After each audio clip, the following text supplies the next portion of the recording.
shapes. I didn't gnaw it over like you might think. I couldn't get any farther with it by thinking about it, so I sort of shoved the whole experience aside and stopped worrying about it. I had so many things on my plate that weird stones in a place I wasn't going to walk again just didn't seem that important. And then the next thing happened, and this time it was something I couldn't ignore. Bongo was restless. It had rained the day before, and he'd been stuck inside because if we went outside, his feet would get wet. He will happily stand in a puddle or chest deep in a fish pond, but wet grass on his paws is an abomination. Dogs, man. Dogs! I was spending a rare day at the house, not going into town. It was weird to find that I was missing it, not just getting away from my grandmother's house, but seeing the people. I liked the goth barista. I liked the waitress at the diner who called me Ladybug. There are very few people who can use a pet name on me, but Southern waitresses can get away with it every time. Frank at the dump saw so much of me these days that I was close to writing him into my will. Mind you, emptying 2 truckloads of dead doll parts together is a bonding experience. There was still at least 3 loads left. I had to take a break. You can only be shoulder deep in those things for so long before it starts to take an emotional toll. Anyway, he had stared into the bed of the truck yesterday and scratched up under his ball cap and said, "Oh my, that's a thing right there, ain't it?" I agreed that it was. There was something viscerally satisfying about chucking the dolls into the trash compactor. Is that wrong? Probably that's wrong. Still, these days I was taking entertainment where I could. I'd asked Frank if he knew of any weird stones in the woods. He scratched under his baseball cap. Stones? I mean, there's ones shaped like a... He remembered suddenly that he was talking to a woman young enough to be his daughter, and his eyes slid away. A real funny one out behind the rolling goat farm. Kids go spray paint swears on it sometimes. Drives Madeline nuts. She's the goat farmer. This did not seem like the sort of stones I was pretending didn't exist. Back home, Bongo whined to let me know that he was extremely bored. I went outside to check the shed, since the weather was nice. It contained a selection of old tools. No books, and thankfully no dolls. I went back inside, and Bongo inserted his nose under my elbow and flipped it up to indicate that he was dying of sorrow. I gave in and put a leash on him. "Okay," I said, "but we're not going anywhere near those creepy rocks, okay?" Bongo cocked an ear back at me, which means that I made a noise, not that he has any idea what I said. We went out for a short walk. I went down the road instead of behind the house, and that seemed acceptable. Thomas was leaning over the hood of a car and waved at me. I waved back. This was nice. It was pleasant. You could imagine living in Ponsborough and learning people's names and actually knowing a little bit about their lives. I didn't have that in Pittsburgh. A semi came screaming around a bend in the road, interrupting my thoughts and reminding me suddenly of why walking by the side of the road on a country lane was best reserved for historical romance and Led Zeppelin songs. The blast of wind blew my hair back and flung grit into our faces. I crossed the road and went back into the woods. I could still see my grandmother's backyard through the trees. We'd gotten about 50 yards away, all told. "Fine," I said. Bongo took off happily through the soggy leaves, running back and forth on the end of his leash. Were we on private property? Oh, probably. There weren't any signs about it, though, or fences, so usually people don't care as long as you aren't shooting things or wrecking the place. We passed a no hunting sign. But deer season was over, and if we got shot, somebody would have to explain their poaching. Also, I was wearing a purple hoodie, and most deer aren't purple. I had a vague sense that the hill with the stones was off to the left. I tried to keep right, but Bongo wasn't that interested in linear directions. And then we ran into a clearing that did have a fence around it, and a couple of shaggy cows gazing at us with vague benevolence. I said, "Hi, cows." I am like that. The cows did not say anything. We walked along the fence line. I tried to stay a little inside the trees in case there was a farmer out with the cows. It wasn't so much that I thought I was doing something wrong, but I didn't want to have to talk to somebody and have that conversation. "This here's private property. You want to go back to the road." And then, even if they weren't mad, I'd be left feeling horribly awkward about it all. We went along the fence until we ran out of fence and cows and pasture, then kept going. Now it was all just scruffy pine and dead leaves. Junk pine, as my aunt would say, the stuff you get a decade or so after logging. Not very botanically interesting, not much of an understory, just the occasional Christmas fern and scruffy little clumps of sedge. Sedges have edges, I told Bongo. He flicked an ear back at me, unimpressed with my botanical identification skills. I listened to woodpeckers knocking on the trees. One made a high-pitched supervillain cackle. A crow called somewhere, and another one replied. Bongo bounced around, his nose working, occasionally demanding that we halt so that he could get a thorough sniff of a particularly good dead leaf. One good leaf led to another, and he wrapped his leash behind my legs, so I had to do a little pirouette to unwind myself. And that's when I saw it. There was something hanging in the trees. It hung by heavy ropes.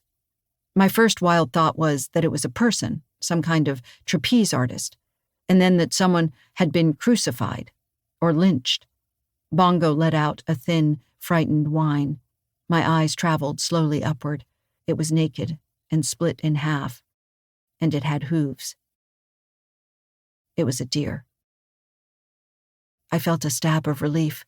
It's only a deer. It's not a person. Nobody's been crucified or lynched or murdered. It's just a deer. Some hunter probably hung it up to clean it. But the feeling vanished almost as soon as it had begun. The deer wasn't hung up like a hunter was cleaning it. It was split open from the rib cage downward, and the hind legs gaped obscenely wide. The guts were missing. The front legs stuck out straight to the sides with a rope at each ankle. The hooves dangled like limp hands, and black rags fluttered from each wrist. It did not exactly have a head. The deer's own head was missing. There was a skull where the head should be, some kind of large animal skull, but it was turned upside down. The skull was clean white bone. Because of the angle, it looked as if the deer had no neck, but a dreadfully misshapen head with teeth jutting from the top. The empty eyes stared at me. Someone had run ties through the severed neck and lashed them into the sockets. The ropes creaked as the monstrous thing swayed. Stones were hung from the ribcage, tied with twine. They knocked together like a grisly wind chime. Two of the stones had holes in the middle. Stones with holes are called hagstones, I thought. That is true, incidentally. It is also possibly the most useless thing I've ever thought in a crisis. I stared at the thing for probably half a minute. It wasn't that I couldn't look away. I wanted very much to look away.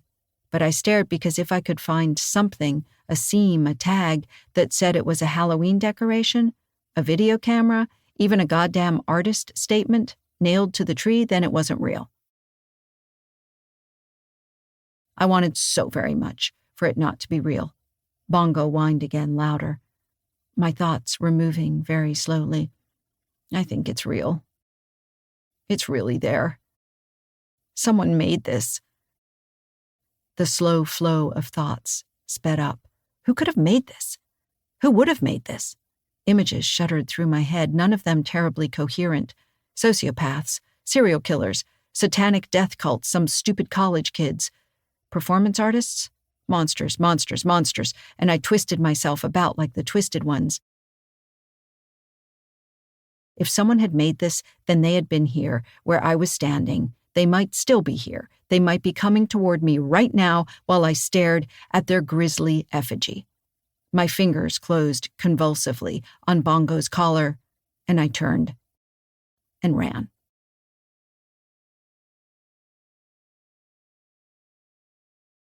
Chapter 8. A coonhound in good condition is a superb, natural athlete. Even a lazy, elderly one who can't hunt is pretty impressive. Bongo half dragged me through the woods, for which I was grateful, because otherwise I don't know if I could have run nearly so far or so fast. I didn't dare look over my shoulder. If I wasn't looking at the ground, I'd break my ankle on a tree root. More importantly, if I looked over my shoulder, I might see what was coming after me. Since I didn't look, my fear filled the woods with black shapes, hunched over and shuffling after me. If I was being chased, I couldn't hear any footsteps behind me. That wasn't a surprise, though, because I was gasping and my blood was pounding and my side stabbed with pain, as if there were shards of glass in it. But I didn't dare stop running, because they could be close. They could be right behind me. In another second, a hand could close over my shoulder and jerk me backward. And what if it wasn't a hand? What if it was a hoof, and the woods were full of dead deer with their heads on upside down and their rib cages full of clacking stones? I believe we had gone a little more than a mile at an ambling pace to reach the effigy. I also believe that Bongo and I covered that distance back in less than 6 minutes. I could not have duplicated that feat for all the money in the world. It was Bongo who got us home. I wasn't looking where I was going, beyond the next step and the next. Leaves crunched under our feet, and suddenly they stopped crunching because we were bursting into the backyard. I heard the talk rapping of the woodpeckers fall silent, probably because they'd just seen a woman and a dog go running by at full speed. I didn't even think about going into the house. If we went into the house, we were trapped. I could lock the door and drag things in front of it, but they could come in the windows, whatever they were. The twisted ones. So we ran around the side of the house instead. I tore the doors of the truck open. Bongo went into the passenger seat without losing momentum. I slammed the door behind him and bolted around the front. I couldn't help but look behind me then. There was nothing there. But that didn't slow me at all. They could be hiding. They could be in the trees or behind the house. They could be invisible. The fear I was feeling was no longer a rational fear of other humans, but had cracked open some deep vein of childhood terror. Monsters under the bed, shadows gathering under the basement stairs. The truck started before I was thinking enough to be afraid that it wouldn't start. I blessed the engineers at Nissan and peeled out of the driveway at top speed. If there had been a cop on the road, he would have stopped me since I was going at least 80, but there wasn't. Too bad, I really could have used one. I looked in the rearview mirror, expecting to see something. Black shapes on the road, a deer with its head on, upside down, chasing the car. Don't even think that. I slowed down as I came into Ponsboro because there were other cars, and if I rear-ended one, my truck might stop working, and if my truck stopped working, I couldn't get away. For lack of anything better to do, I pulled into the parking lot of the Piggly Wiggly. I wanted to be around other people. Monsters didn't get you in broad daylight. I had to tell someone. The police? The fire department? The whole idea of having to explain it was so overwhelming that I parked the truck, threw my arms around Bongo, and burst into tears. Hounds are very huggable dogs. He bore this patiently, tail wagging, and licked my face occasionally. He was very calm. Dogs are lucky to have short memories. Then again, from Bongo's point of view, he'd gone for a walk, been scared, ran away, then had a ride in the car with his person, and now his person was sad, but that was okay because he was there to lick her. Someone tapped on the window. I screamed. "Whoa!" I heard, muffled by glass. It didn't sound like a monster. The goth barista from the coffee shop was looking at me. She was carrying a gallon of milk and had a worried expression on her face. I rolled the window down. "Are you okay?" she asked. "You're, fine," I said automatically. When people ask if you're okay, you say fine. It's a hindbrain function. She looked at me skeptically. "Not fine," I corrected. I was suddenly aware that my face was covered in tears and dog slobber and possibly snot. I stank of sweat. There was hair sticking to my cheeks. "Yeah, not fine." "Right," she said. "Why don't you come to the shop? You can use the bathroom and I'll make you some tea." Tea? Oh God, I could have tea? I could get a cup and drizzle honey into it? and watch it sink through the liquid to the bottom. I could put my hands around the mug. Everything would be awful still, but there would be this little space that I understood. Tea would be good, I said. And then, wait, I can't leave Bongo. Bring him in, she said. As long as he doesn't bite or pee on things, he's fine. He won't. Somehow or other, I got out of the truck. It's probably good that she'd come along when she had, because otherwise I might never have left the truck again. Bongo put on his best manners to be introduced. He sat down very politely and gave the goth barista his very best tragic hound look. She scratched him under the chin. Hi, Bongo, I'm Enid. You're a good boy, aren't you?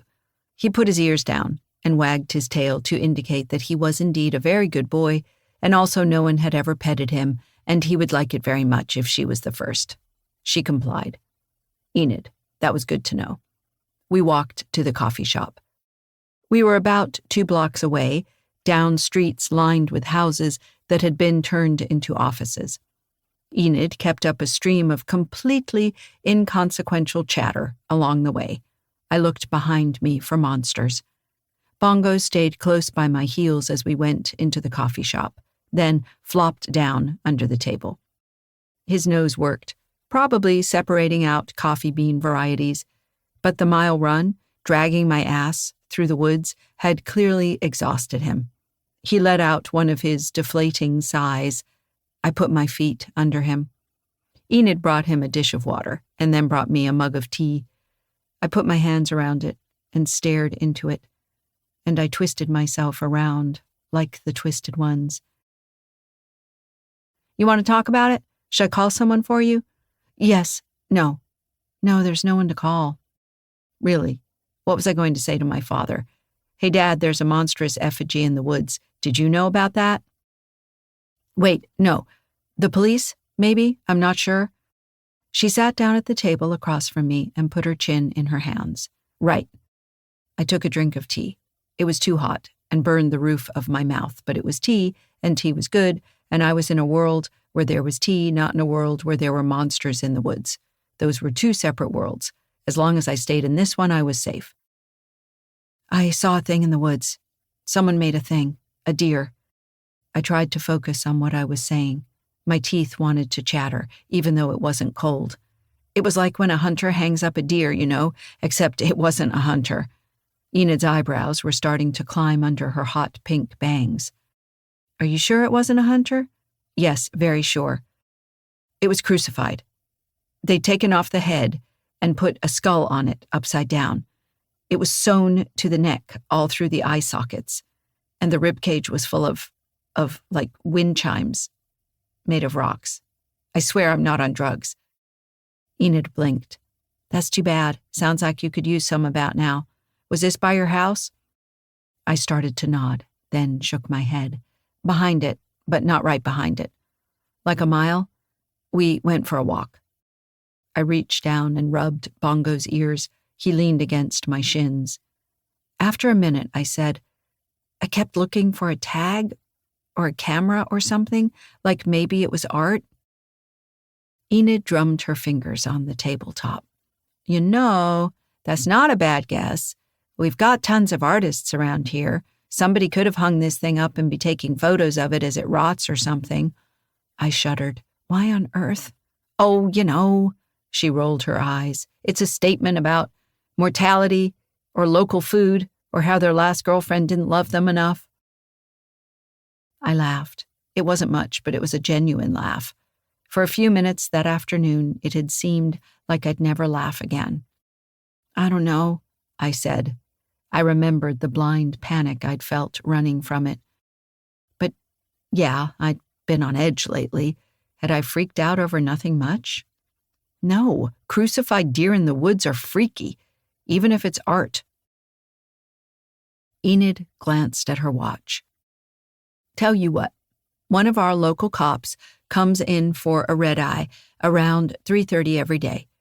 If you hang out until then, you can ask him what to do, without having to, call the police station and make a big deal out of it. Will they believe me? I asked. Listening to myself talk, I was having a hard time believing me, and I'd been there. "I believe you," she said. "I don't know what it was you saw, but you don't seem like the type who melts down for no reason." She refilled the hot water in my tea. "Wait an hour until Officer Bob comes in, and then we'll see what he has to say." I waited. After a few minutes, I even felt good enough to go and get my laptop out of the truck and do a little work. One of the emails that I was waiting for had come in, and I got to go through a file and see all the changes that the author had made. He was supposed to be fixing problems I'd pointed out, which he mostly had, but in a way that introduced several new problems. Normally it might have been frustrating, but it was such a familiar problem that it was soothing. Bongo lay under the table, being very polite about the people who came in for coffee, and I slipped him bits of a day-old muffin. Officer Bob was a tall man with big shoulders. He wasn't fat, but middle age had definitely smoothed him down a bit, and his crew cut couldn't quite hide the bald spot in back. Enid pointed to me and said, "She needs to talk to you," and I found myself telling him the whole story. He turned toward me with an expression that said very briefly, "Oh, Lord, now what?" But he hid it well. At Crucified Deer, his eyebrows went up, and he actually brought his coffee over and sat down at the table. He asked a couple of questions along the way. "How far did you go? Was it on your property? Do you remember where it was? Any landmarks?" And then, "Did you take a photo?" I stared at him, and then touched my jeans. My phone was still in my pocket, turned off because of the software bug. But if I'd turned it on, surely I would have had enough juice to at least take a photo of the effigy. It might have just made a camera noise and turned off again, but at least I'd have something. I didn't even think. Oh God, I'm dumb. He grinned. "No, you had a shock, sounds like. Don't feel dumb. Everybody does that. It's just that if you took a photo, it would have GPS data on it and we could figure out exactly where it was." I groaned. "I take photos of particularly good salads. I can't believe I didn't take a shot of the thing." He leaned back in his chair. "Well, probably. Who put up a thing like that? Probably planned to leave it there for a while. We can go back and try to find it." I blanched. "Tell you what, I can take what's called an informational report.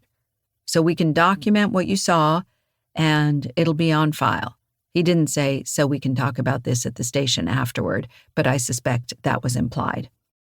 "And afterward, we can go back out there and see if you can find it again."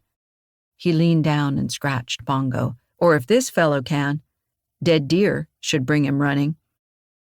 It hadn't occurred to me that Bongo might have led me to the effigy in the first place, but of course that made sense.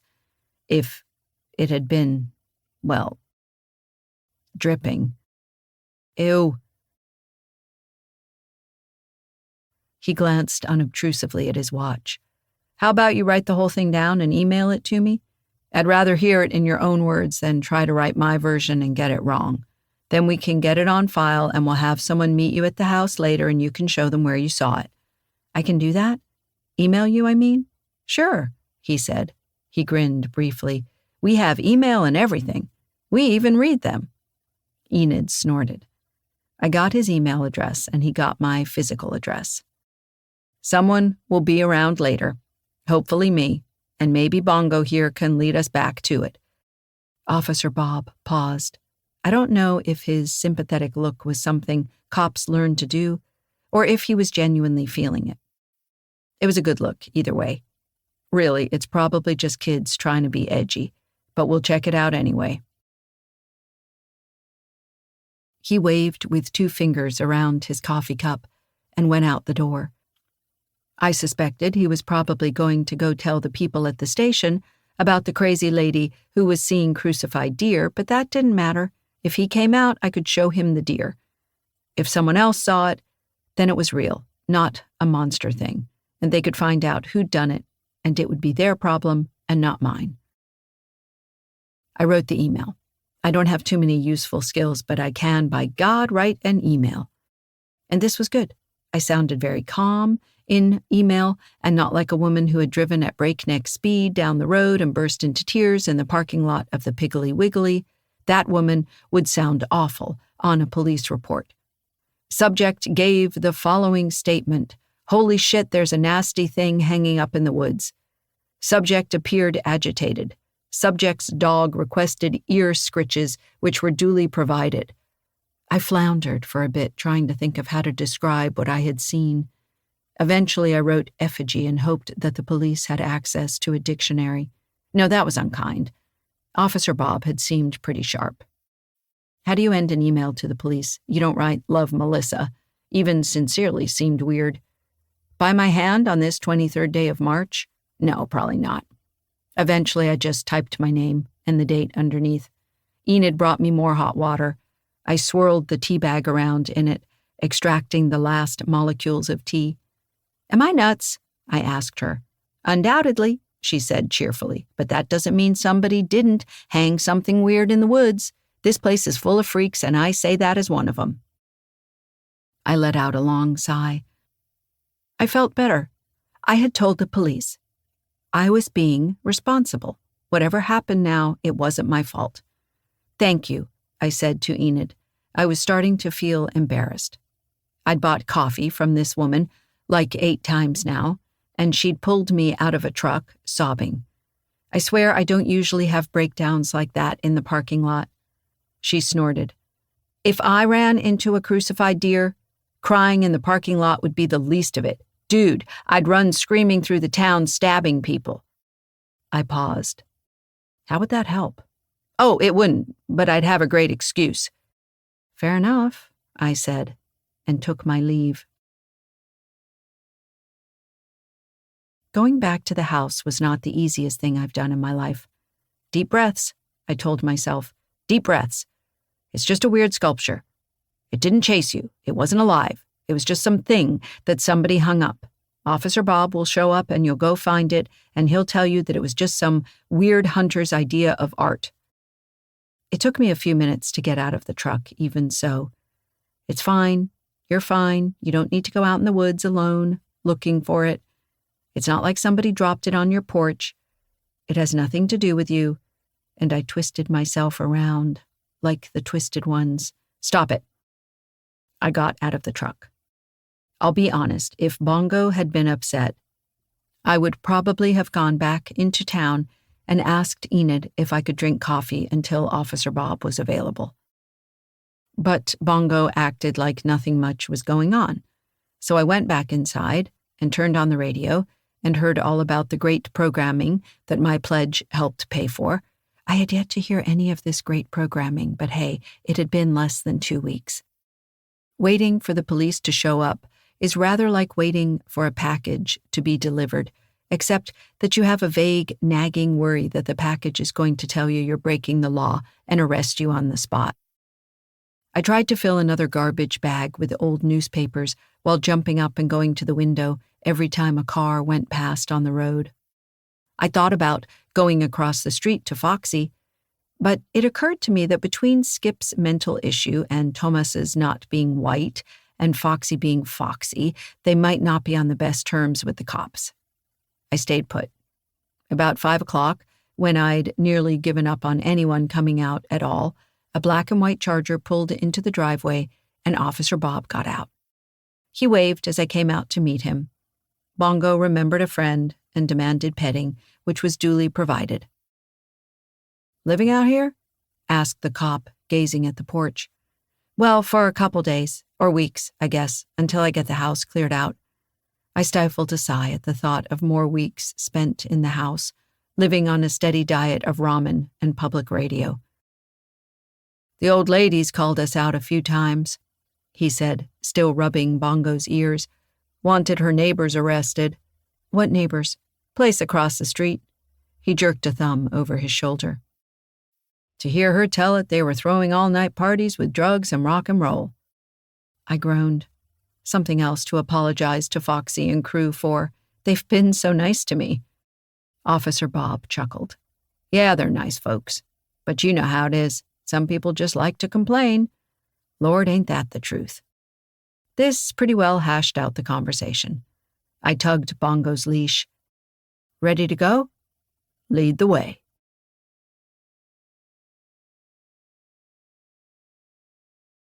Chapter 9. We couldn't find it. I swear that I combed every inch of ground for half a mile around, and it wasn't there. I found the cows, I found the fence, I walked to the end of it, I walked past it, and there was nothing in the trees. I know it was here, I said to Officer Bob. I felt a strong urge to cry, which was stupid. I should have been glad it wasn't there. I should have been thrilled that there wasn't a horrible, monstrous art project made of dead deer bits dangling from a tree. Instead, I would have given all the money in my bank account to find the damn thing again. Bongo was no help. Bongo just about nose sit on a good day. He wandered around, snuffling at the leaves with enthusiasm. I knew Officer Bob probably thought I was a liar or seeing things or making stuff up for attention. He was being very nice and very professional about it all, but I was sure that I was being mentally shuffled from reported a problem to is a problem.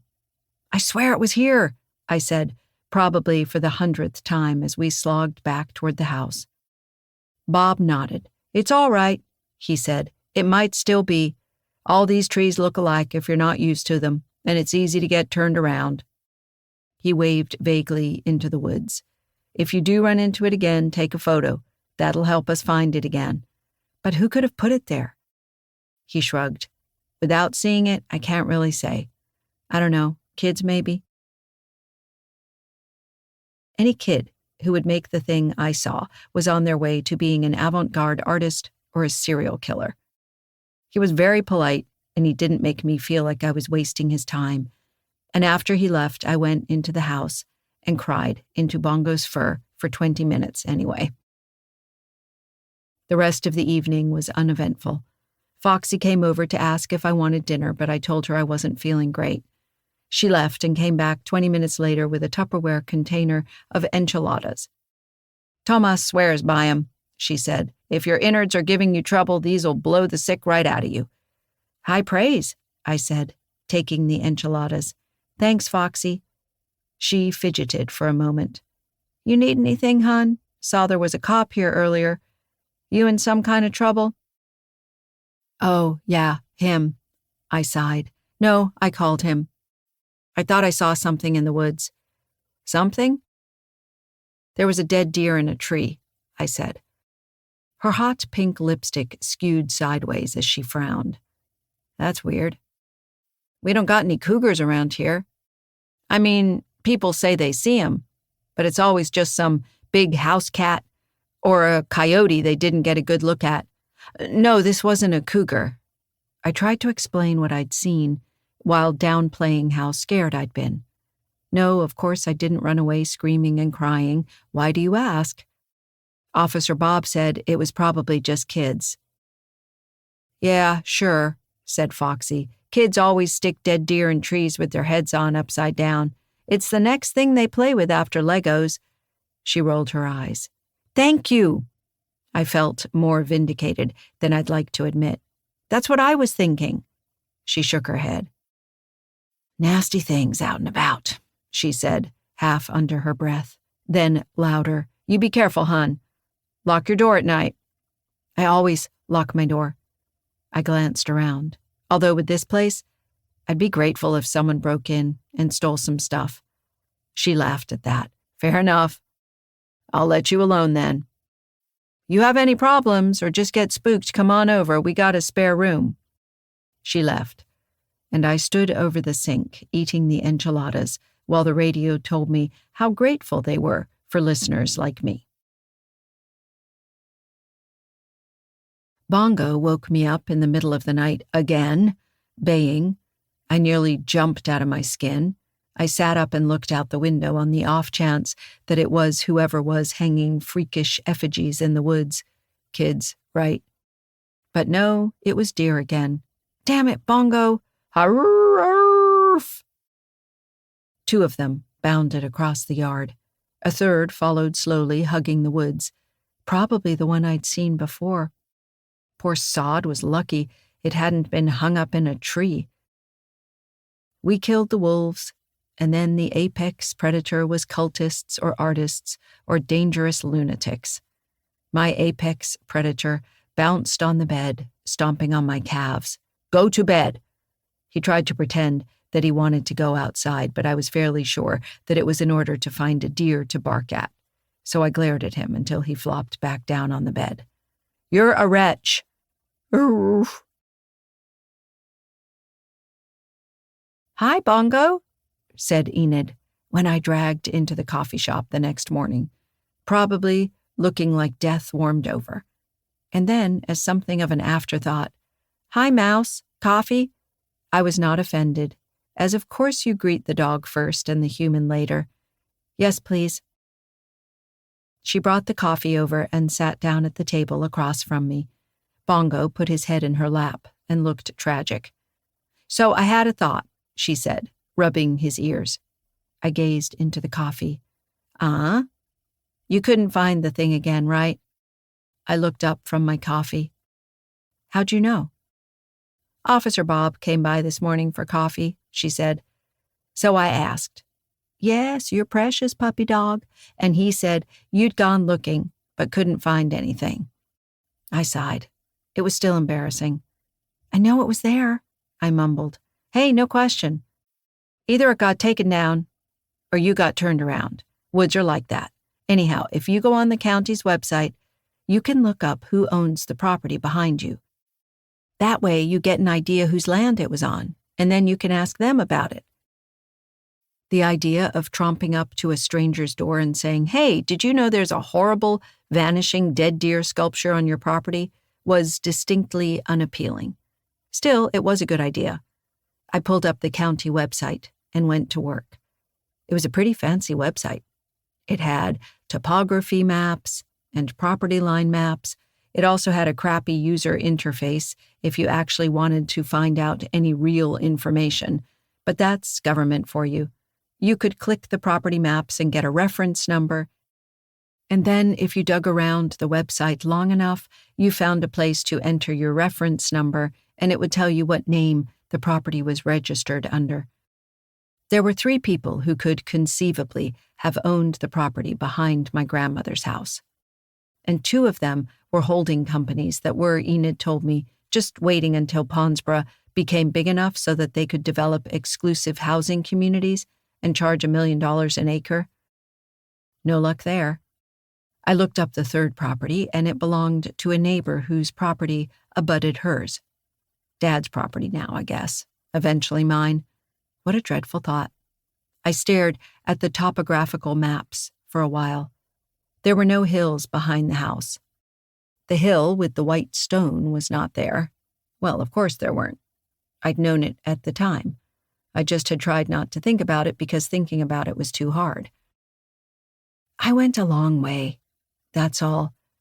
I went a long way around. The map is old. The satellite photos were taken in a different season. Even I didn't buy that one. Hills aren't like trees. They don't subside in winter and come back in spring. The National Geological Survey, or whoever does these things, had been tromping around with their little survey tools before I was born. And there hadn't been a hill there. And there still wasn't a hill there, except that I'd been on the hill. Sometimes it's there and sometimes it ain't, Foxy had said, and I twisted myself around like the twisted ones. My grandma, she'd say, there were devils up there. Thomas's grandma was, it was almost certain, a better person than my grandma. Mine had been wicked enough that even devils would stay clear of her. That thought rang around in my head a lot longer than it should have. Cotgrave had said something about that, though, hadn't he? About how they avoided her like the smell of a dead skunk? He hadn't been talking about devils, though, had he? Plat eyes and poppets and them, whatever they were. Stop. This is stupid. You're working yourself into a fit because a poor old man wrote down his dementia in a journal. The dead deer effigy hanging in the tree hadn't been dementia. Bongo, generally as perceptive as a cinder block, flopped his muzzle over my foot and began licking my ankle. Probably he was just hoping that there was food on it, but it did make me feel better. Don't start crazy making. You're alone in a house in the middle of nowhere with a bunch of dolls. If there was ever a time to not start down the horror movie road, this is it. Besides, my grandmother's presence was still all over the house. If it had kept the twisted ones away in life, I couldn't imagine it had dissipated just yet. Enid refilled my coffee. No luck? I shook my head. I don't know. It was a good thought. I checked the name. A. Chandler seem like the sort of person who would hang dead deer from the trees? Enid snorted. She keeps cows. I digested this. Were dangerous people who make deer effigies allowed to keep cows? I mean, I don't know her well, but I'm pretty sure she's not the type. She has sheep, too, and I think some kind of endangered chicken. Endangered chicken? I repeated. Well, of course, there would be endangered chickens. Everything's endangered these days. Why not a chicken? There's a lot of that around here. Rare breed livestock stuff, you know. I nodded, glumly. Another dead end, then. I closed the topography website. Maybe I'm nuts, I said. Sure, that's possible. Enid seemed untroubled by this. I tried to focus on work for the next few hours, for all the good it did. It was too easy to lose my place and read whole passages without absorbing any of it. I think it took me an hour to edit a single page, and it wasn't the sort of page that would normally require an hour of work. Just some rogue commas and a spot where the word flow was choppy instead of smooth. Eventually, I closed my laptop and took Bongo home. I woke up very slowly. There was a sound that I had been hearing for some time, and gradually I came awake, still hearing it. It was Bongo. He lay flat at the foot of the bed, his fur standing up in spikes, and he was growling. His growl was harsh and awful, like nothing I'd ever heard before. I could see the square of moonlight coming through the window reflected in his eyes. It came to me rather distantly that Bongo was terrified. My first instinct was to sit up, put my arms around him, ask him what was wrong. Being only half awake may have saved me. I did not move my head. I looked over to the window where Bongo was staring. There was a white face in the window. I didn't scream. That's the thing that's still the most astonishing to me about the whole terrible encounter. I didn't scream. It was horribly misshapen. The eyes were huge and dark. It had an impossibly thin, vapid smile, and the forehead jutted upward. It took a moment as I lay there not screaming to realize that it was an animal skull upside down, and what looked like a smile was the suture between plates of bone. The jutting forehead was the skull's snout flipped over. Teeth gleamed at the top, and the eye sockets were laced with black. It was the effigy. I don't remember what I thought in that moment. Something that allowed me not to scream or go mad, I suppose. It's not real, I'm dreaming, or if it's really there, it's someone trying to scare me. They've dragged that awful thing on the porch as a prank. It turned its head. It moved like a living thing, like a great bird turning the skull head on the hanging folds of neck. It turned and looked at me. I knew it couldn't possibly see me. I was lying in the deep shadow of the wall and my eyes were slits. Even if it could see me, it couldn't know that I was awake. It was very important somehow that it not know I was awake. Because it's a monster and monsters can't get you when you're asleep. And if I pull the blankets over my head, it can't get me. But I don't dare move because I can't get the blankets over my head fast enough, and it could still get Bongo. If I move, it can come through the window, but as long as I stay still, it has to stay out there. It turned its head again, sideways, so that one dark eye socket stared in the window. Bongo's growl was so loud that I could feel it in my teeth. Tap, tap, talk. Tappa, tap, talk. The hollow woodpecker noise right outside the window, caused by the stones hanging from the effigy's ribcage knocking together, the sound I'd been hearing for days now. I stopped thinking in words. My mind was a pure white terror. The skull tilted sideways, still bird-like, as if it saw something that interested it. Bongo's fur stood up in spikes. And then it left. I heard it drop to the planks of the porch, heard unsteady footsteps going away down the steps, 2 feet or 4, I couldn't tell. Heard the tap-a-talk of the hold stones. One knocked against wood, probably the railing post, and the sound was loud as I had ever heard, and that means it's been here before. It's been here all along. Oh, God. The twisted ones are here. The twisted ones were always here.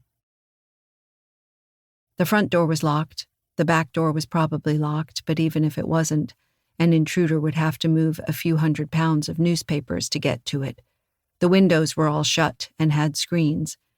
If it tried to take the screens off, surely I would hear it.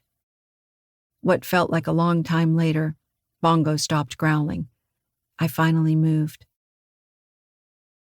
I rolled off the bed, pulling the blankets with me, and dragged them into the closet. I crawled to the bedroom door on hands and knees and locked it. I didn't take my eyes off the window. I had no way to barricade that, but at least I could hide. I pulled Bongo into the closet with me and slid the closet door shut. It was one of those stupid sliding doors that are basically fiberboard panel and laminate fake wood on a little rail. Don't think about the closet door sliding back. Don't think about looking up and seeing the effigy standing there with the hagstones knocking. Don't think it, don't think it, don't. I leaned down and gripped Bongo's collar and buried my face in his ruff. "We'll leave," I whispered. "Tomorrow morning. We'll get out of this horrible place and I'll call Dad and he can burn this awful house down and we'll go home and never come back again." He licked my face. I took this as approval. I don't know how I slept. It seems insane that I could sleep. But terror is exhausting. So somehow I did. I don't remember dreaming, or if I was dreaming, it was about sitting in a closet, so there was no real difference. When I woke, it was morning, and the thing was gone. The door was still locked, the window was unbroken. I looked out the window with my heart in my throat, and I saw the porch and sunlight and nothing more. Bongo pawed at my leg, making his want-to-go-out noises. "Yes," I said, we'll go for good." I could not spend another night here, of course. You didn't spend the night in a place with monstrous deer creatures staring in the windows. I didn't care about the manuscript or the book or the potential money from selling the house. I wanted out. I picked up my purse and my laptop bag. I snapped Bongo's leash onto his collar. I did this all as if it were normal, as if I were packing to go to the coffee shop. I would leave my suitcase behind. The suitcase didn't matter. Clothes could be replaced. All I needed was my wallet and my phone and my computer and my dog. Opening the front door took more courage than I have ever needed in my life. I looked through the screen and waited for the thing to get me. Nothing happened. The sun was shining. I heard birds singing. I wanted to scream at them because how dare there be birds singing when the woods were full of monsters? Bongo shoved his nose against the screen and whined. 20 steps to the truck. 20 steps. Put Bongo in, and then another half dozen around the front to the driver's side. 26 steps. I could do this. I opened the door and flung myself outside. 1 step, 2 steps, 3, 4. Shit. On the 4th step, halfway down the porch stairs, my foot came down on something that rolled. I tried to catch myself, missed a step, and landed on my knees in the grass. The shock of the fall slammed up my wrists and into my spine. Do you remember when you were a kid and you fell down constantly and it was just no big deal? Somewhere along the way that changes and you start to realize how old folks fall down and die as a result? I knelt in the grass, not thinking for several seconds. Adrenaline had whited out my mind completely. "You're fine," I said aloud to myself in the same voice I use when Bongo gets the leash wrapped around himself. Nothing's broken. I had no damn idea if anything was broken or not. I was just saying it in hopes that it would be true. The panic faded. I sat up and flexed my wrists and my ankles, and nothing did seem to be broken. Okay. A deer monster hadn't eaten me yet. I just had to get up. My first reflexive thought was for my computer. I'm not proud, that was the first thing I thought of, but there we are. Had I cracked the screen? Would it work? It was still on my back. Okay. My second thought, belatedly, was Bongo. Had the sudden fall hurt him? Was he okay? I hadn't heard a yelp. I lifted my head and stared at it. It was empty. I had dropped the leash when I tried to catch myself. Bongo was nowhere to be seen. I looked down at his tracks in the mud, deep and clear with the nails sharply defined. They ran around behind the house. I was on my feet before I realized it and running, discovering that I'd skinned my knees in the fall, not caring. He wasn't behind the house.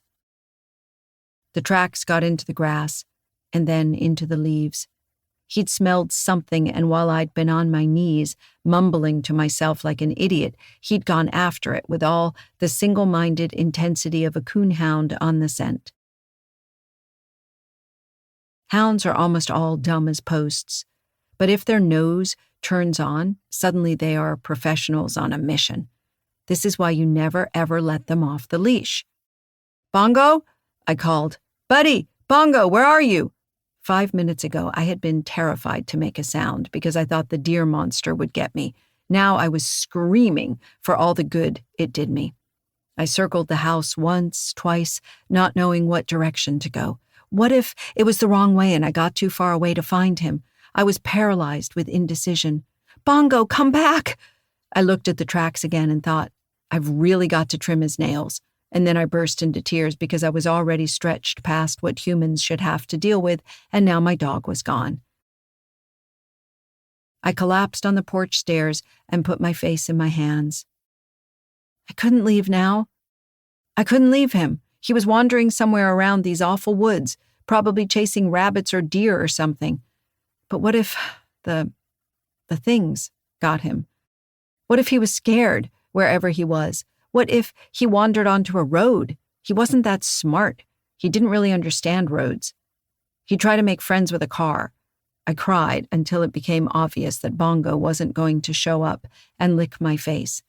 Eventually, I stopped because I was on the porch, and the porch wasn't safe. Were the things still there? Had Bongo run out and chased them off? Had he saved me? And I twisted myself around like the twisted ones. I couldn't deal with that, so I decided not to think about it anymore. Okay, I said. My voice was shaky, but I couldn't dissolve into a useless pile of snot.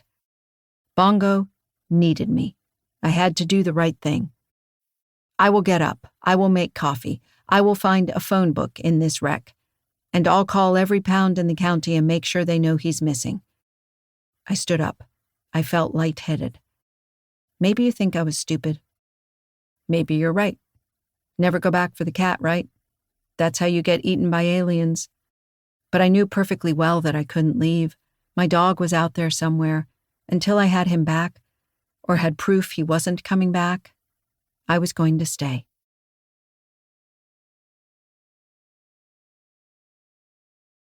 Chapter 10. I drank coffee, and then I called 3 different pounds on the landline. Yes, he was chipped. Yes, he'd had all his shots. Yes, he still had the collar with the rabies tag on it. No, this number didn't have voicemail. No, my cell phone wasn't working reliably, but they could leave a message, or send an email, or they could call the coffee shop in town. I prayed Enid wouldn't mind. I didn't think she would. It was all so normal and efficient. There was a system. I put on my pleasant doing business with people voice, and I answered questions, and all the time I wanted to scream, "Do you know there are monsters in the woods? And if there are monsters in the woods, then the whole world is not what we pretend it is? Do you understand?" I did not say this because that would have made me sound crazy and it wouldn't have helped get Bongo back. But every time I got off the phone, I had to pace back and forth for a minute, drinking lukewarm coffee while my teeth chattered on the edge of the mug. I wasn't cold. I was jittery with knowledge and horror. When I had called the last pound, I stared into the empty coffee pot. Apparently, I'd drunk all of it. I went to the front porch and looked down the steps. The round thing that had turned under my feet was a bone. I know that sounds sinister, but when you have dogs, you get used to some things. I don't know what kind of bone it was, just a normal bone with a knob on one end and a gnawed-off spike on the other. It was stained deep orange red. You didn't need to be a geologist to know it was the color of the red clay that lay under the soil here, exposed every time someone dug a hole. Had the effigy left it? Dropped it on the steps as it left the house like it was shedding? No, get a hold of yourself. It's just a bone. For all I know, Bongo had dug it up sometime when I wasn't looking, and it had gotten kicked onto the stairs. Should I call the police? And tell them what, exactly? I saw a monster and then there was a bone on the stairs, and my dog ran away after something? I thought of Officer Bob. I thought of walking through the trees looking for the effigy, and then I thought, oh, sweet fuck. What if it was alive when I saw it? What if it was hanging in the tree watching me? What if it was just playing possum and laughing to itself? What if it was chasing us when we ran? No, it had been daylight. Surely things like that weren't allowed to come around in daylight, were they? Allowed by whom? This train of thought would end with me crouched in the bathroom with a shotgun aimed at the door. This would not help Bongo, and also I didn't know how to use a shotgun. If I were a good owner, I would go out into the woods and call for him and bring treats. I inhaled sharply at the thought. I couldn't do it. I knew I should, I really did, but I couldn't go back out just yet. Not alone. Not even for him. What if I go looking and I find another effigy and it's Bongo? What if they make another one out of him and he comes to the window with his skull flipped over and his paws on the windowsill, and I twisted myself around like the twisted ones? I screamed. I actually screamed and swept everything off the counter. It was only the ramen and the oatmeal boxes and a plastic cup of water. The cup bounced. I never do things like that. I don't throw things. I don't scream. I never understand people who lob toasters at their boyfriends. Why would you waste a perfectly good toaster? Well, I'm under a lot of stress. Monsters are stressful, and I should probably stop drinking coffee. I paced back and forth. I went to the bathroom. I paced back and forth some more. I should do something. I should move boxes. Why am I moving boxes when there are monsters in the woods? I paced back and forth, clenching and unclenching my fists, and finally I said out loud, because the boxes have to get moved. I went to the doll room. It smelled of my grandmother's malice, which was nothing compared to what had stared in the window last night. I hauled plastic bins out of the hallway, filled with dead baby dolls and plastic newborns with their eyes squeezed shut, and I felt only vague, impartial disgust. I wrestled the bins onto the tailgate and into the bed of the truck. Somehow I thought there'd been more doll bins in the truck already. I vaguely remembered taking some out last night. But the bed was nearly empty, so that must have been the last load. Probably all the junk was starting to blur together. Probably I wasn't terribly reliable at the moment. The truck filled with dolls. I slammed another plastic crate down on the tailgate, hard enough to make the truck bounce. The lid popped off, and dolls flew. Shit! Holy Jesus, said Foxy, coming up the drive. Was your grandma in a cult or something? I let out a thin laugh, choked on it, and put my face in my hands. Oh, honey, what's wrong? Before I quite knew what was happening, I was sobbing on Foxy's non-existent bosom. She was all collarbones and necklaces. Bongo's gone, I choked out. He ran off. I hope he ran off. There's things in the woods, Foxy. I saw one. I think I'm going crazy. Oh God, what if they got him? Easy now, said Foxy, patting my back. Easy, hun. We'll get it sorted. She patted me for a few minutes, just long enough for me to start feeling horrified and embarrassed instead of horrified and overwhelmed, and then produced a handkerchief from somewhere in her pockets. I wiped my eyes. I'm sorry, I said. Don't be. You ain't the first to cry on me, or the 10th. Now let's go to my place and have some lemonade, and we can sit on the porch and you can tell me all what happened. You'll think I'm crazy, I whispered. My throat was raw. Sure, but I won't hold that against you. Foxy led me across the road as I leaned on her arm. I felt like I was limping with both feet. As soon as I was sitting on her porch, I felt better. Foxy had wind chimes hanging all over the porch, and some of them were stones with holes in them. But they went click-clack-jangle in a cheerful manner, like Foxy's bangles rattling together, not like a monster with stones in its ribs. There were other people around. I had an idea somehow that the thing wouldn't show up in front of other people. Maybe that was a horror movie idea, that monsters only show up when you're alone, but I felt safe. Foxy went inside and came out a moment later with a pitcher of lemonade and 2 glasses.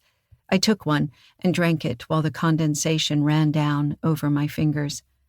All right, she said. She sat down beside me on the steps, and we looked out over the winding driveway in the grass. I couldn't see my grandmother's house from here. From the very slight elevation, I could see a little way over the woods behind the house. There was no hill and no ring of hills, and somehow that didn't surprise me. I told her everything. I started crying again when I had to explain that Bongo was missing, and then I said out loud the thing I hadn't wanted to think, which was that the thing would get him and I should have protected him, and I'd failed and he'd trusted me because I was his human, and then I burst into tears again. Now stop that, said Foxy sharply. You don't know that at all. He might come on back tonight full of deer ticks and smelling like skunk. I scrubbed at my face. Do you think so? Wouldn't surprise me. Dogs are smart enough to be afraid. If he ran off, I can promise it wasn't after one of them. I took another gulp of lemonade. You believe me? About the thing? Believe you? Shit. The lines of her face deepened, and for a minute she looked a lot older than 60. Of course. Didn't realize until just now that you don't know. Know what? I said blankly. About them. The people in the hollers, whatever you want to call them. I don't know anything. I spread my hands. What am I supposed to know? Foxy shook her head. I messed up, she said. I thought you had to know about them. At least a bit. Figured your granny would have told you. Ha, I said, and took a slug of lemonade. Yeah, not the brightest thing I've ever thought. But when you said you saw the hill, I figured you had to know something, 'cause you got up there in the first place and then got out again. She glared into her lemonade. I don't know anything, I repeated. What am I supposed to know about? Who's in the hollers? There aren't even any hollers around here, are there? Sometimes there are, sometimes there ain't. It comes and goes. Most times, there's no problems, you understand? Sometimes, things get turned around and you end up in a country that ain't supposed to be there. Like hills that don't exist? Yeah, like that. But how is that possible? I flapped my hands. Hasn't somebody made a topographic map or taken photos or something and noticed that there was a hill that wasn't supposed to be there? Foxy shook her head. Don't think it's that easy to get there. I only done it once myself. And you show up spouting foolishness about hills being where everybody knows there's no hills. Who's going to believe you? They can look over and see there's no hill there. But what? How? Foxy sighed. I don't know. I mean, people say they know things and try to look smart, but I don't think anybody knows anything for sure. The hills are just where the holler people live. Old-timers talk about seeing them now and again. Tall and skinny and white, like nobody you ever saw. I didn't see anybody like that, I said. I thought of the hiker I'd seen, the one dressed like a hippie, But she hadn't been particularly tall and pale, had she? Not unnaturally so, anyway. Yeah, never seen one either. But the deer thing's one of theirs. They leave stuff around sometimes. Mostly it's piled up stones and marks on trees, talking to each other like, but sometimes they make something that walks around. I clutched my lemonade. The porch didn't seem quite so safe anymore. But why? Foxy shrugged. Dunno. I only seen it twice. One was a hog, but they'd stuck a wasp's nest where its head ought to be. It was out digging up fields, and a friend of my daddy's shot it. Couldn't get too close to it because of the wasps, so they threw hay over it and burned it. They're uncanny, but they ain't fireproof. That's a relief, I said, faintly. What about the other time? Raccoon. Thought it had rabies or something. It was sort of shuffling around.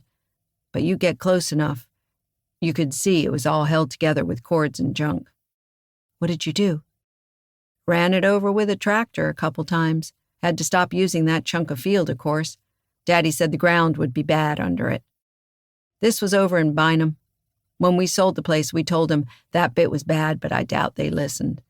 Still, I figure if you're growing all those weird-ass glow-in-the-dark soybeans, a little bad magic ain't gonna make things much worse. So it's magic, then? Foxy rolled her eyes. It's making dead animals walk around and hills vanish. What the hell else would it be? Aliens? But magic? I flailed. Magic in my head was a mix of stage magicians in white gloves and really well-meaning people who did yoga and believed in the healing power of crystals.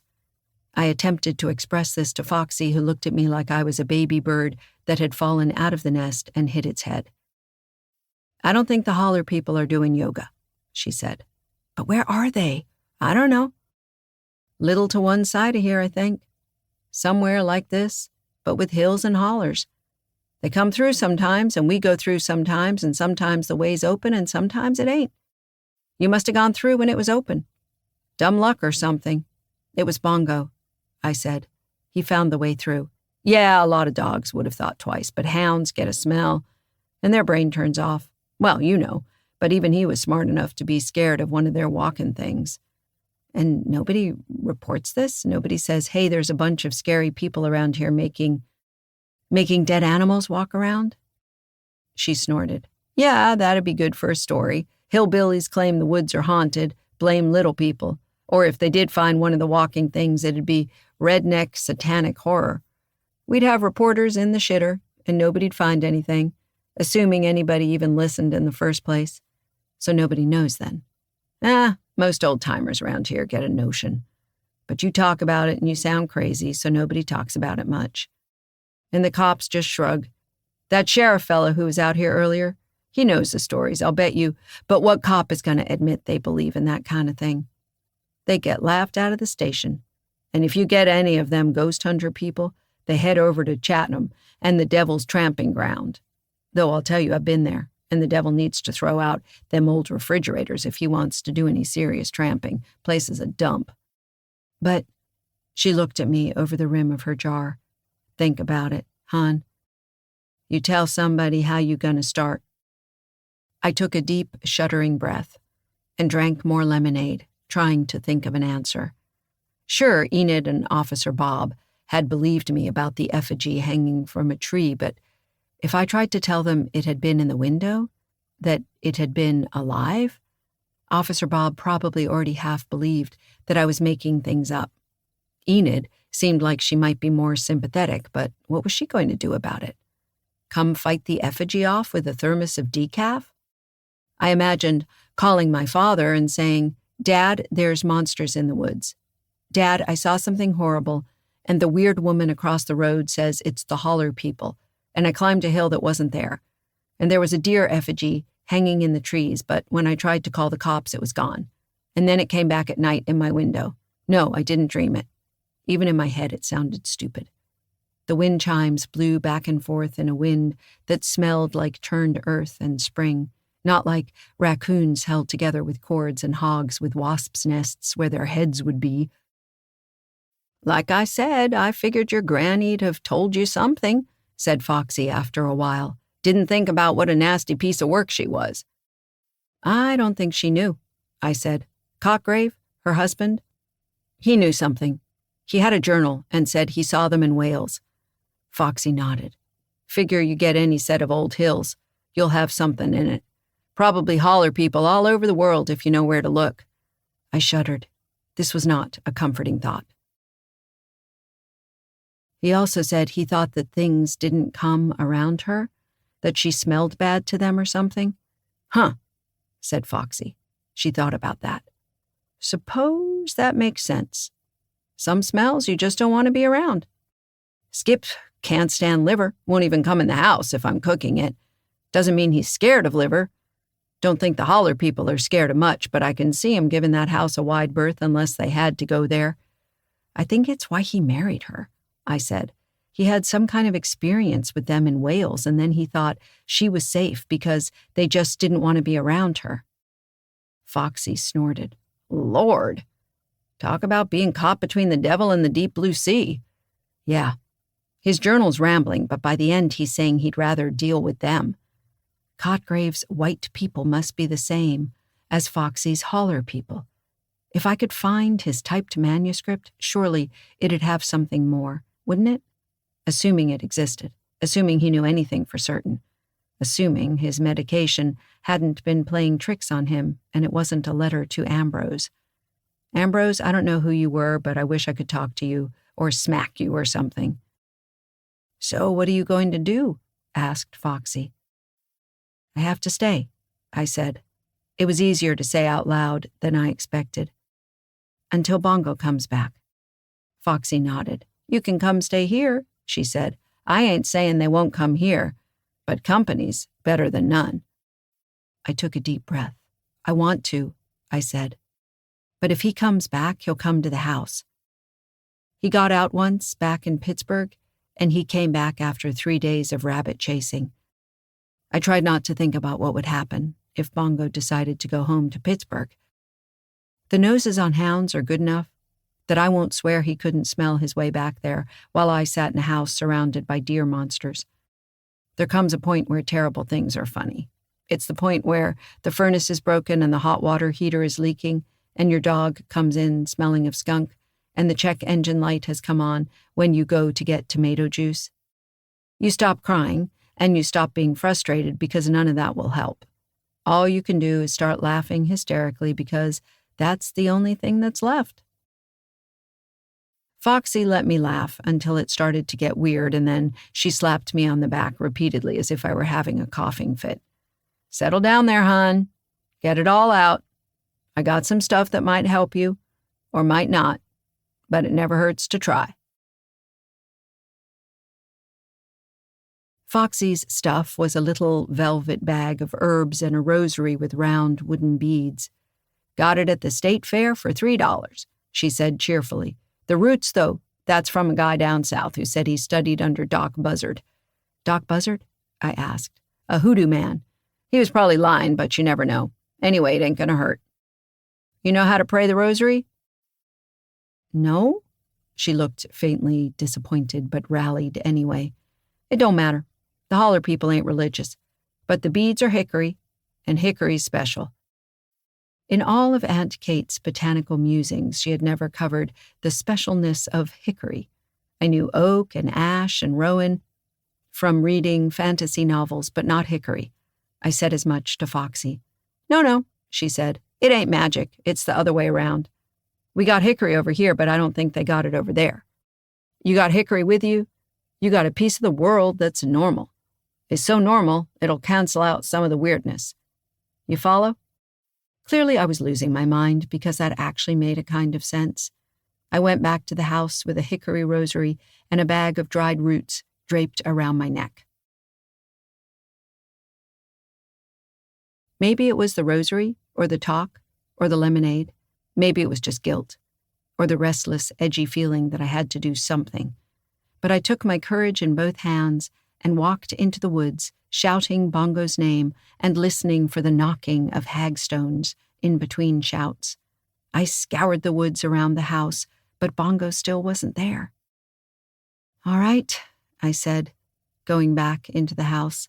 Next thing, I turned the radio on so I had something to talk to and went through the house checking for monsters.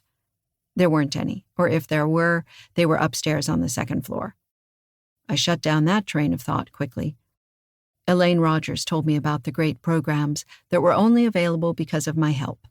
I was starting to wonder if this radio station ever played anything but Pledge Week spots.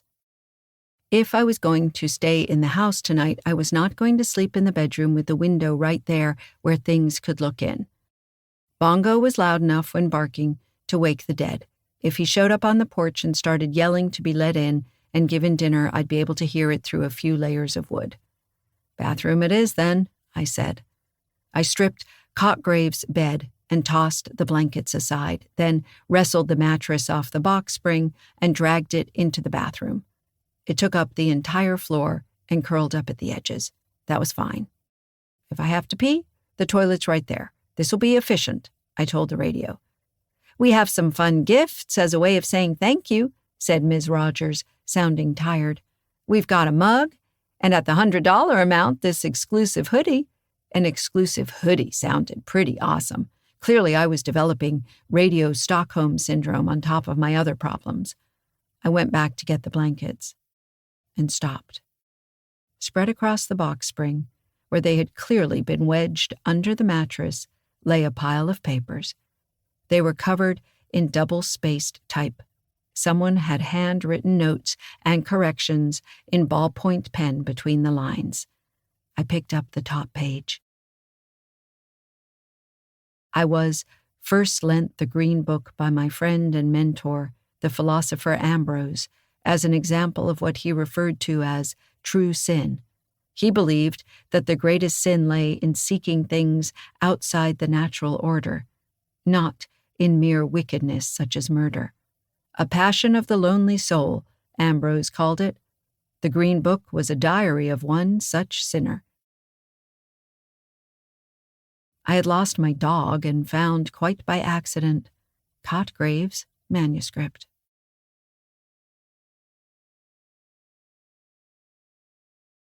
Chapter 11. It was not terribly long. As I scanned it, it became immediately obvious that Cotgrave was one of those people who typed better than he wrote by hand. You see that sometimes, as an editor, when people are writing notes in the margins of printed pages. The difference between the voice of the manuscript and the curt, scribbled notes in the journal was striking. Not just the bits where he was transcribing another book, but his interjections as well. I made another pot of coffee and pulled a chair into the entryway. With the screen door shut and locked, and the front door ready to slam, I could see Bongo if he came back, and hopefully I'd have warning if the deer monster returned. I sound so calm about that, don't I? Like I'd do some kind of action hero move and slam the door on it. Or, if it came through the screen, I'd beat it to death with the chair. I know perfectly well, and probably you do too, that at that moment I'd have peed myself and died and probably wound up as a skeletal effigy tapping on Foxy's window. Still, I couldn't think of anything better to do. I had hours until nightfall. I had a lot of coffee. I had a manuscript to read, and hell if I was going to stop halfway through. "All right, Cotgrave," I said aloud, settling the sheaf of papers in my lap. "Let's do this thing." I was first lent the Green Book by my friend and mentor, the philosopher Ambrose, as an example of what he referred to as true sin. He believed that the greatest sin lay in seeking things outside the natural order, not in mere wickedness, such as murder. A passion of the lonely soul, Ambrose called it.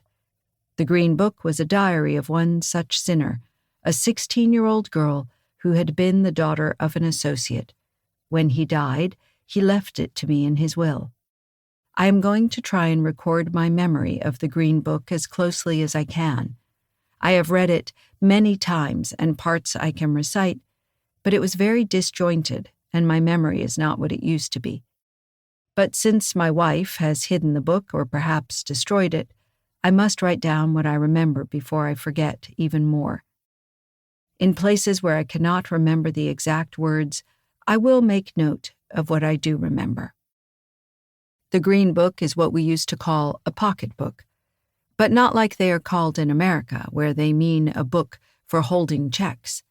It was old and had gold-end papers, and the binding was broken in 2 places from rough handling by the mail when Ambrose sent it to me at the last. He said he had known the girl who wrote it, but he never told me her name. The book starts with a description of where the girl found the blank pocketbook, in a drawer in her home. I don't think that part was important.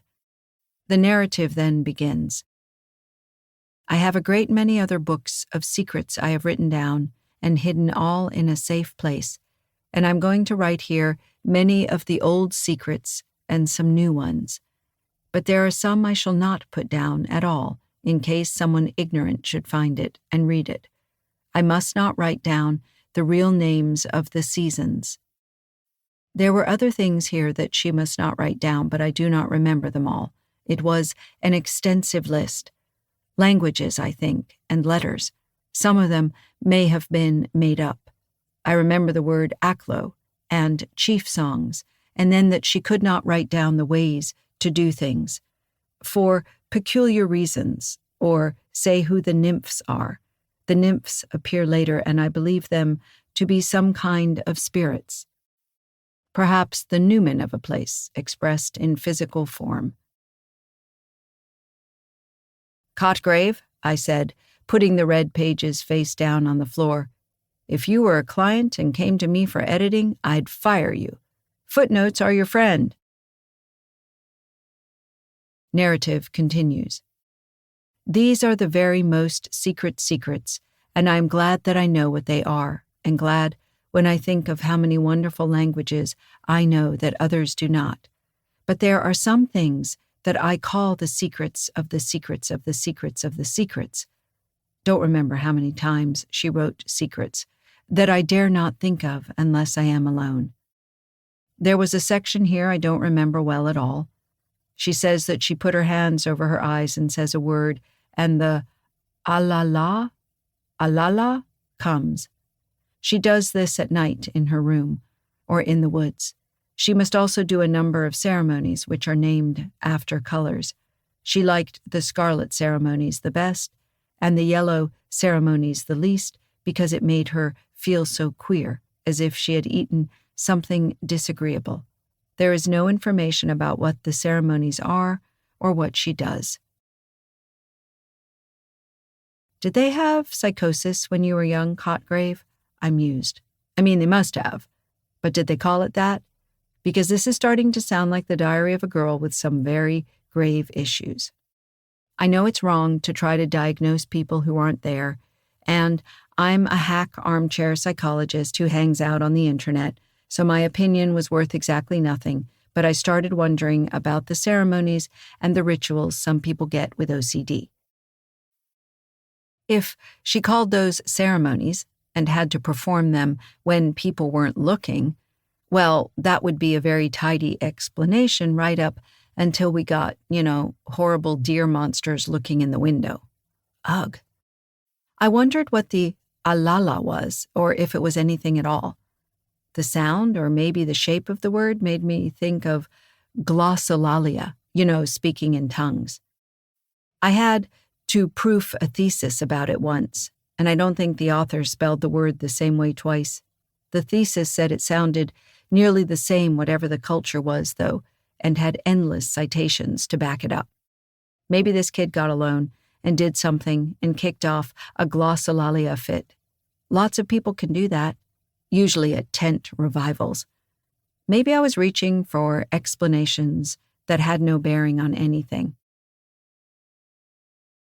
Ambrose believed that the ceremonies were some form of folk magic survival, most likely learned from her nurse, meant to propitiate the white people.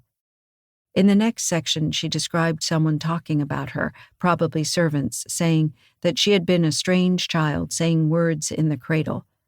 Chronology is confused. though I have tried to make sense of it. I can remember things before that, only it has got confused. Says she remembered little white faces looking down at her and talking to her, and a white land with white grass and white trees when she was very young. White faces went away, and she forgot the words. Next, a description of a short journey with her nurse to a pond in the woods. At the pond, the nurse leaves, and shortly after she sees the white people again, says 2 of them came out of the water and the woods to dance and sing and play with her. Description of the white people here as a kind of creamy white, like old ivory. One was female and had dark eyes and hair. The girl likes her, the white lady. Says they danced and sang and played games together until she fell asleep. I thought this was probably a dream when I first read it, but not now, of course. Ivory is not a bad description, but not quite right. They're white like bone, after the flesh has been pared off. Sitting in my chair in the entryway, I felt my eyebrows climb toward my hairline. Of course, he mentioned seeing white people in his journal, so I don't know why I'm surprised. Maybe by the description of flesh being pared off. Yikes. I got up, closed the front door before turning my back on it, and got a warm-up on my coffee. Elaine Rogers asked me if I valued investigative journalism. I do, I told her. I wish somebody would have done some investigating about this. Of course, Foxy was probably right. If a reporter went digging around in the hills and somehow did manage to turn something up, it'd be dismissed as hillbillies and aliens. I looked out the screen door for a moment before sitting back down. No dog, no monsters, no white people, other than my pasty Caucasian self, and I was pretty sure that wasn't what Cotgrave's girl had meant. When she wakes up, the nurse has returned, and the girl thought the nurse looked like the white lady. Nurse cries, becomes frightened, threatens her with being thrown into the black pit with the dead people if she speaks of it. My nurse used to threaten to beat my head against the wall when I misbehaved, so not sure if this was anything but an idle threat against misbehavior, though it is strangely specific. I was 13, nearly 14, when I had a very singular adventure, so strange that the day on which it happened is always called the White Day. Lengthy description of walk follows, up thorny thickets on the hills, and by dark woods full of creeping thorns. Much of the Green Book is descriptions of journeys. I am not sure any of them are relevant or just untutored storytelling. "You're one to talk," I muttered. "And I want to know more about this nurse threatening to beat your head against the wall. Child rearing has changed a lot." Honestly, I wanted to know more about the girl's nurse, too. Was she supposed to have been the female white person dancing around? Was she traveling in disguise? Was this like a horrible fairy godmother? I sighed and ran my free hand through my hair. Or maybe she was just a woman whose charge started babbling about fairies and didn't want anybody to know that she'd left her alone so she could sneak off and hook up with the hot butler. 16 years old when she wrote this, but there was something strange about the way she was writing, a kind of twee Alice in Wonderland phrasing that made her seem younger, or like someone's idea of what a younger girl should sound like. Maybe Cotgrave had made the whole thing up. Or maybe that was just the way she wrote. I've read much more grating narrative voices, Lord knows. It occurred to me, depressingly, that maybe the Green Book had nothing to do with Foxy's holler people at all. Maybe Cotgrave had just been obsessed with the book and had run afoul of the holler people and had cast his experiences in relation to the book. Maybe if he'd had different reading material, I'd be working my way through a bad rewrite of a Regency romance. Maybe I was sitting here wasting time with a useless, partial transcript of a diary written 100 years ago by a woman with severe issues, and meanwhile there were monsters outside, and I didn't have a gun or a chainsaw or even a large brick. And it was a long, long way. Repeats this phrase. rocky floor, dried up stream, a dismal thicket, climbs a hill. I went on and on through that dark place. It was a long, long way. Incidentally, I disbelieved in the semicolon. Getting adult authors to use semicolons is like pulling teeth. They distrust them. Teenage girls' handwriting in journals do not use semicolons. How much of this was Ambrose, and how much of it was really the Green Book? How accurately was he remembering things? Then again, it was the, Victorian era? I couldn't remember the exact dates, and without the internet, I couldn't look it up. If Ambrose had known the daughter, oh Lord, but she could have died at the age of 100 and handed him an old diary on her deathbed, and then Cotgrave got it, and if he died in his 90s, well, figure he had to have been at least 20 when he met Ambrose. But then again, he could have been 60. It could have been pre-Victorian. Hell, it could actually have been Regency. The math made my head ache. Also, my butt was falling asleep. I squirmed in the chair trying to carry the one and eventually working out that I had no idea how old the book was. And for all I knew, it came from an era when semicolons were routinely scattered about like flower petals. And I came to a hill that I never saw before. There were black, twisted boughs that tore me as I went through them, and I cried out because I was smarting.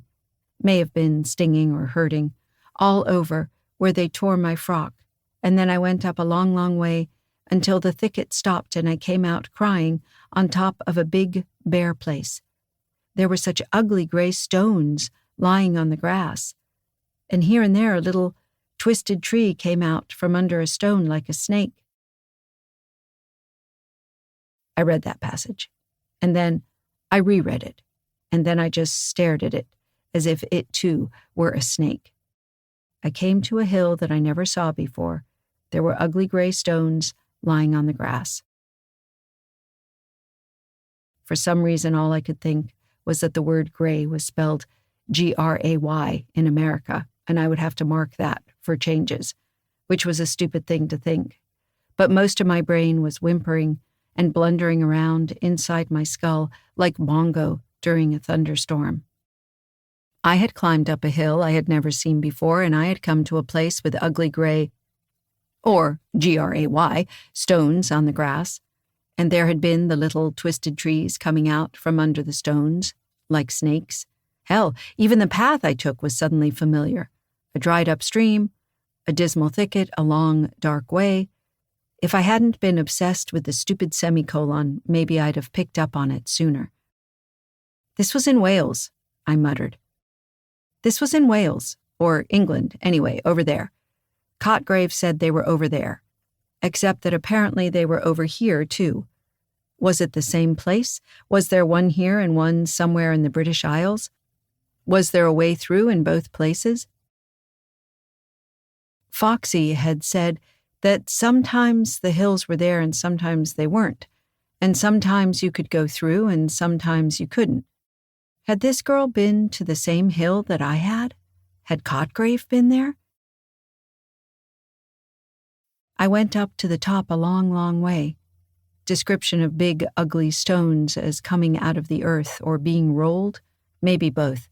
I think there was more here, but I can't remember it. They went on as far as I could see, a long, long way. I looked out from them and saw the country. Countryside? Maybe a different word here. But it was strange. It was winter time, and there were black, terrible woods hanging from the hills, all round. It was like seeing a room hung with black curtains, and the shape of the trees seemed different from any I'd ever seen before. I was afraid, but I repeated to myself the words that Nurse had taught me before she went away, and I was brave again. Then, beyond the woods, there were other hills round in a great ring, but I'd never seen any of them before. It all looked black, and everything had a vour over it. It was all so still and sad and silent, and the sky was heavy and gray like a wicked, vourish dome in deep Dendo. I am not certain what a vour or a vourish dome is, although they are referenced several times in the Green Book.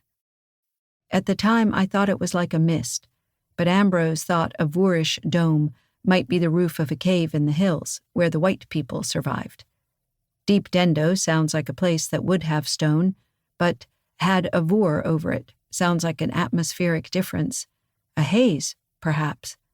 I have lately come to think that perhaps a Voor is like a glamour, a spell of misdirection, and since the girl was obviously sensitive to such things, she might see the Voor over an enchanted place, and thus a wicked Voorish dome could be a place with a wicked spell over it. This is further confused, however, by the fact that she refers later to the kingdom of Voor, where the light goes when it is put out, but that could as well be referring to a kingdom with many Voors, or from which such spells originate. I went on into the dreadful rocks. There were hundreds of them. Some were like horrid grinning men. I could see their faces as if they would jump at me out of the stone, catch hold of me and drag me with them back into the rock, so that I should always be there with them, and anyone who walked this way should see me looking out, and perhaps they might not recognize me then. And there were other rocks that were like animals creeping, horrible animals, putting out their tongues and licking the grass, and others were like words that I could not say, and others like dead people lying on the grass. Might have been another description here, but I think I remembered them all. I have read this section so many times, parts of it pound in my head, and reading it makes the pounding go away. I may have missed a few words, but I think this is mostly right. I went among them, though they frightened me, and my heart was full of the wicked songs that they put into it, which I will not write down, and I wanted to make faces and twist myself about in the way they did, but I did not. And I went on, a long, long way, until at last I liked the rocks, and they didn't frighten me anymore, and they reminded me of secret things that I knew. I sang the songs, full of words that must not be spoken or written down. Then I made faces like the faces on the rocks, and I twisted myself about like the twisted ones. I dropped the page. I didn't mean to, but it slipped out of my fingers and fell to the floor, the way that nothing other than sheets of paper fall.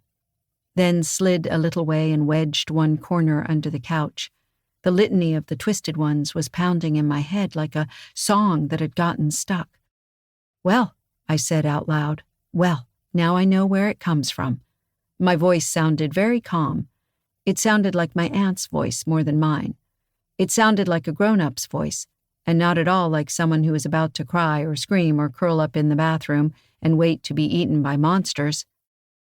I took a sip of my coffee and discovered that it was stone cold. I nodded to myself. I picked up the sheet of paper and I put it on the pile of pages and tapped the edges together as if I knew what I was doing, and I went to reheat my coffee.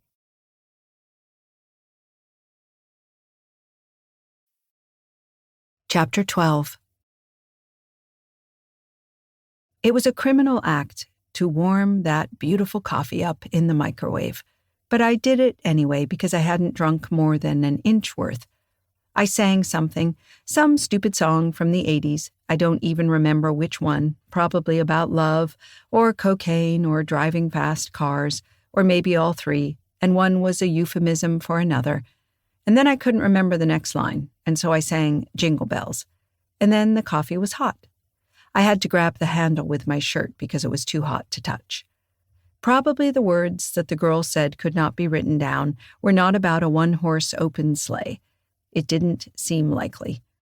I glanced out the window and saw that it was still light. That seemed strange somehow, like when you come out of a movie theater and are startled to see that it's still daylight. It seemed like it should be much later. It seemed like half the day should have passed, and it should be past midnight. By the clock, I think it had been about 45 minutes, long enough for coffee to go cold, not much longer. I walked through the house and turned on every light. I cranked the radio up, and then I ran the ice maker, not because I needed ice, but because it was loud, and I needed it to be loud in the home right then. You are going to think I am entirely mad, but I proceeded to fire up my laptop and play 3 games of solitaire at high speed. I just needed to do something, that wasn't reading, something where black cards went on red cards and 9s went on 10s and everything made sense. As soon as I got stuck, I restarted.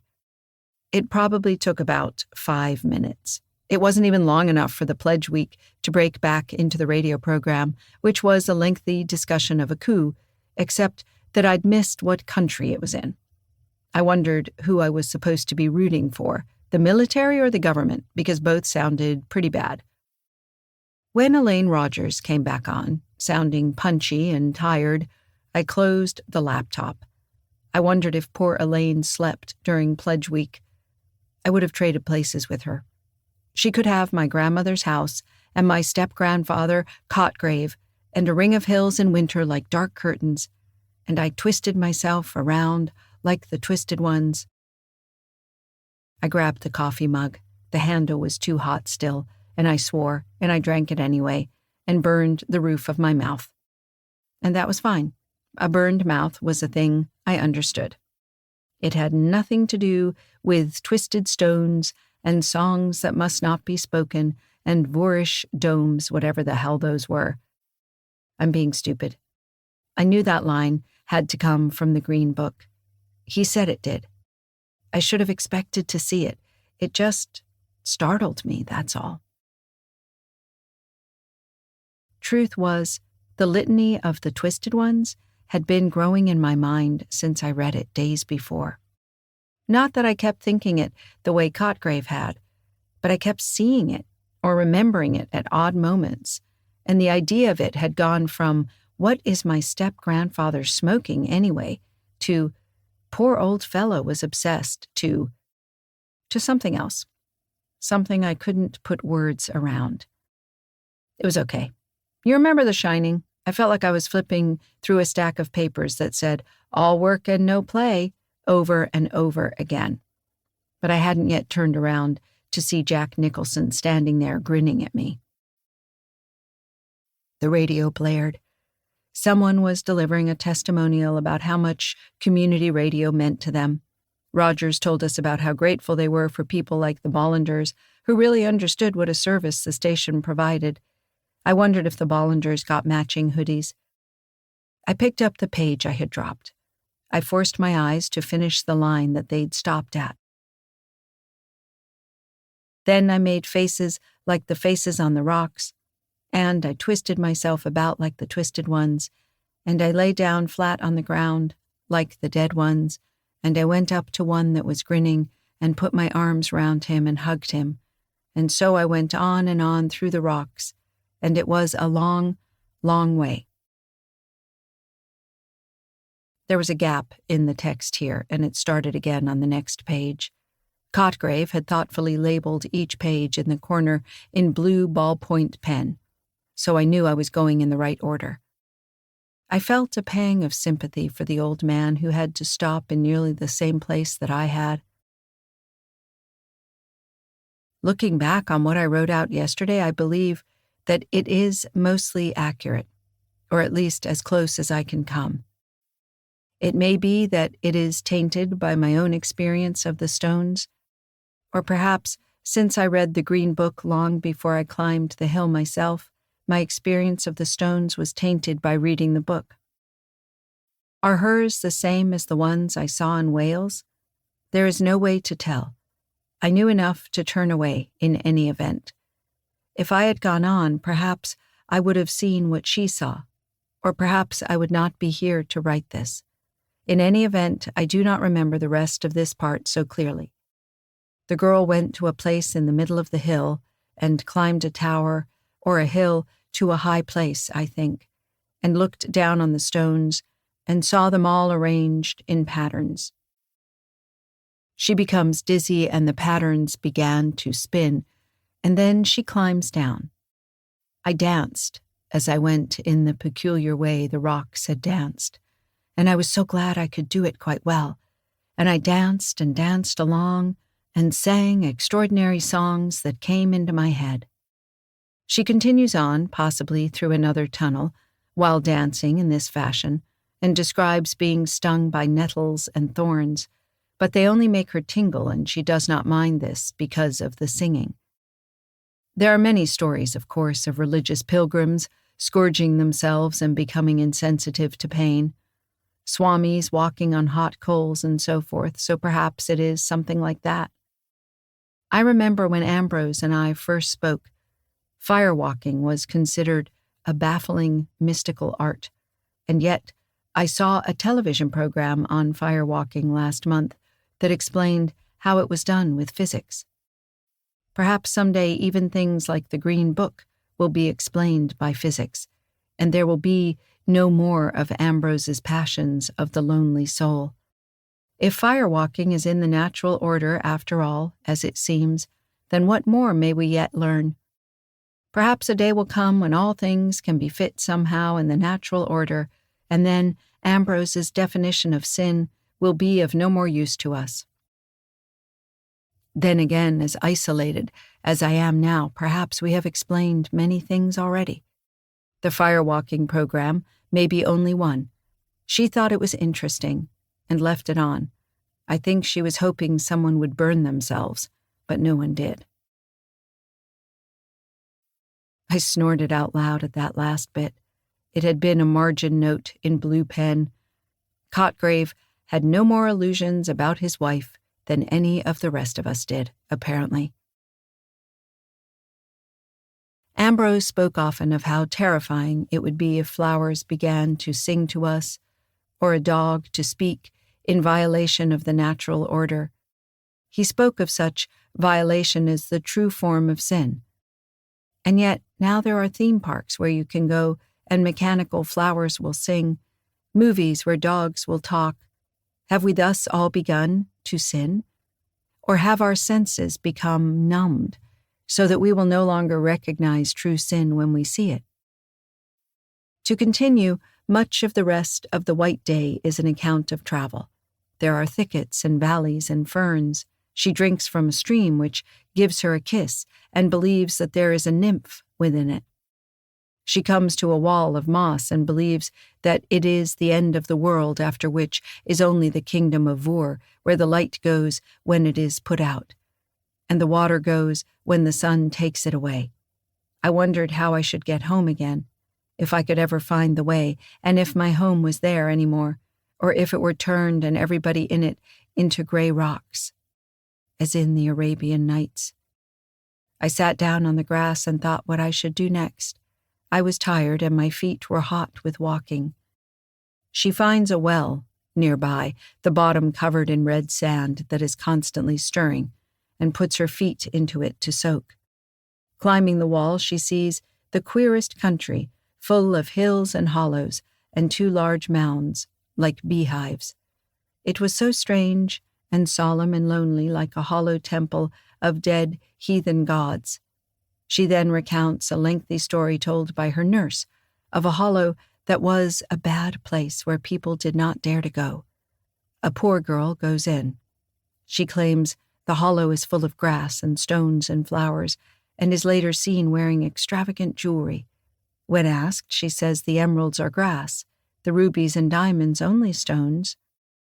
She goes to the court of the king and queen wearing a crown of pure angel gold, which she claims is only yellow flowers in her hair. The king's son marries her, but on his wedding night there is a tall, black man with a dreadful face standing outside the door saying, "Venture not upon your life. This is my own wedded wife." May have been mine own or some other construction. The bedroom is full of screaming and shrieking and crying. They cut the door open with hatchets and find only black smoke and the remains of flowers and stones. After recounting this story, the girl says a charm that her nurse taught her to ward off the black man and keep bad things away. Still not sure now who or what the nurse was. At first I thought she was one of the white people herself, but now I wonder if she may have been one of their servants, or what my mother used to call cunning folk. Or perhaps the nurse was both, or a half-breed of sorts. Ambrose suggested once that the girl may have been a changeling, that perhaps the white people breed with humans and then send their servants to train them until they are old enough to take their place among their elders. I rubbed my hands over my face. My eyes were swimming from reading, especially from reading Cotgrave's cramped margin notes in ballpoint pen. Well, the story of the poor girl and the stones was a fairly straightforward pact with the devil, with a little old-fashioned racism thrown in. By itself, it wasn't proof of anything except that the nurse had strange ideas about bedtime stories. To continue the narrative, she travels on even farther, finding a certain wood which is too secret to be described, and nobody knows of the passage into it, which I found out in a very curious manner by seeing some little animal run into the wood. After this, there is very little concrete written, only that she sees the most wonderful sight. She does not describe it at any point, but runs away back home. She lies in bed attempting to remember this wonderful sight, but cannot see it clearly. It is referred to afterward as the wonderful secret which she knows and others do not. The girl herself begins to wonder if her nurse was one of the beautiful white people. After this point, the chronology of the Green Book becomes even more jumbled, or perhaps my memory of it is worse than I thought. She refers to several stories told to her by her nurse which begin in the time of the fairies. One is about a young man who chases a white stag until he enters a fairy mound and meets the Queen of Fairies. She gives him wine to drink from a golden cup, shades of Parsifal, and when he awakens, he will not drink wine or kiss another woman for the rest of his life. Ambrose was most interested in a tale about a hill where people used to meet at night long ago, and they used to play all sorts of strange games and do queer things that Nurse told me of. I only remember one stretch of it well, but there was a great deal to it, much of it repetitive. And the song was in an old language that nobody knows now, and the tune was queer. Nurse said her great-grandmother had known someone who remembered a little of it when she was quite a little girl, and Nurse tried to sing some of it to me, and it was so strange a tune that I turned all cold, and my flesh crept as if I had put my hand on something dead. Sometimes it was a man that sang, and sometimes it was a woman. And sometimes the one who sang it did it so well that 2 or 3 of the people who were there fell to the ground, shrieking and tearing. Can't remember much more of this. Not tearing their hair, but can't remember what it was. Ambrose believed that this section, and perhaps all the Green Book, represented a survival of folk ritual, perhaps to appease the white folk, or to harness their power for the user. He used to say that many dark things were cloaked in simple stories of fairies and humble rural superstition. I rolled my eyes a bit at that one. Humble rural superstition? Ambrose sounded like a bit of a jerk.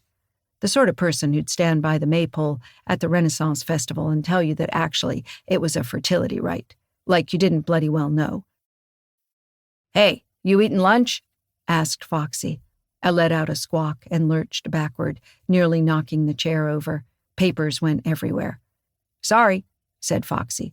She leaned against the screen door and waited for me to unlatch it. "You got that radio up so loud I could walk a brass band past the door."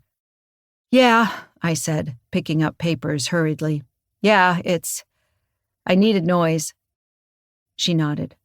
I let her into the house and she handed me a Tupperware container with a sandwich in it. "Skip made tuna salad. I figured you were probably working yourself into a state, so I came over." "Thanks, Skip, for me?" I wolfed down the sandwich and realized I could have eaten about 10 more. "I've been drinking coffee all this time. I didn't realize it was lunchtime." "It ain't," said Foxy. "It's closing in on supper. It'll be dark soon, and I figured I'd come sit up with you tonight." I looked at her blankly. "In the house," she said patiently, "tonight, in case your monster comes back." "You do that?" "Well, of course." Her bangles clacked together as she flailed her hands in the air. "You don't let your neighbors get et by monsters alone. Tomas'd do it, but he's a boy, so it wouldn't be respectable. And I ain't sure how much he knows about the holler people. They got different stuff going on where he's from. Or maybe the same stuff walking around in different skins. I shuddered at the mental image, vague though it was. You mean in Mexico? No, I mean Arizona. Tomas is from Phoenix. And I'm a racist ass. And here I was just yelling at Cotgrave about that. Never been out that way myself, Foxy continued, but he says they got a whole tribe way back when who built big cliff houses and then vanished off the face of the earth. She pointed a finger at me. Mind you, we got that out here, too. That lost colony they do the play about? I'm pretty sure that colony went off and lived with the local tribes, I said weakly. Apparently that happened a lot back then. Foxy dismissed the weight of decades of archaeology with a wave of her hand. Well, maybe, but I ain't convinced. And there ain't any of those local tribes around talking about it, are there? I opened my mouth to launch into a diatribe about why there were no local tribes, then thought better of it. While I am generally willing to rant at people about smallpox and colonialism, this did not seem like an opportune time. If I lived through the night, I could find Foxy a book on the topic. At the moment, I had something else for her to read. Foxy, I'm in the middle of reading this manuscript my step-grandfather wrote. Would you mind reading it too? She raised one painted-on eyebrow.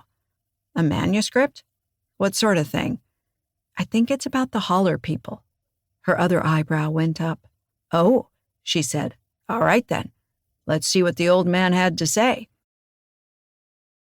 Foxy wanted to head back home before it got dark and bring over a sleeping bag. I dragged the cushions off the couch and set them up in the kitchen for her. The wraparound porch didn't run under the kitchen window, and I didn't think the deer monster would be tall enough to look through it unless it could run up the walls like a spider. Stop, don't think about that. I played another game of solitaire to settle my brain. Then I went to the stairs and the wall of junk. Had I seen a tea kettle in there earlier? I could swear I had. Aha! The kettle was lurking under a grid of wire coat hangers and a dish drying rack with a broken hinge. It took some wiggling, and there was a dent in the side, but I managed to haul it free. I scrubbed it out and was heating water for tea by the time Foxy returned. I brought more sandwiches, she said, holding up more Tupperware. I'll make coffee, I said, or tea. The tea bags in the cupboard were about 1,000 years old, but Lipton doesn't go bad, does it? Do you drink tea? I'll drink just about anything, hun. She patted her purse. Brought something to put in it, too. Is it a good idea to be drunk if there are, things out there? Foxy snorted. You kidding? It's the best idea. We settled back down.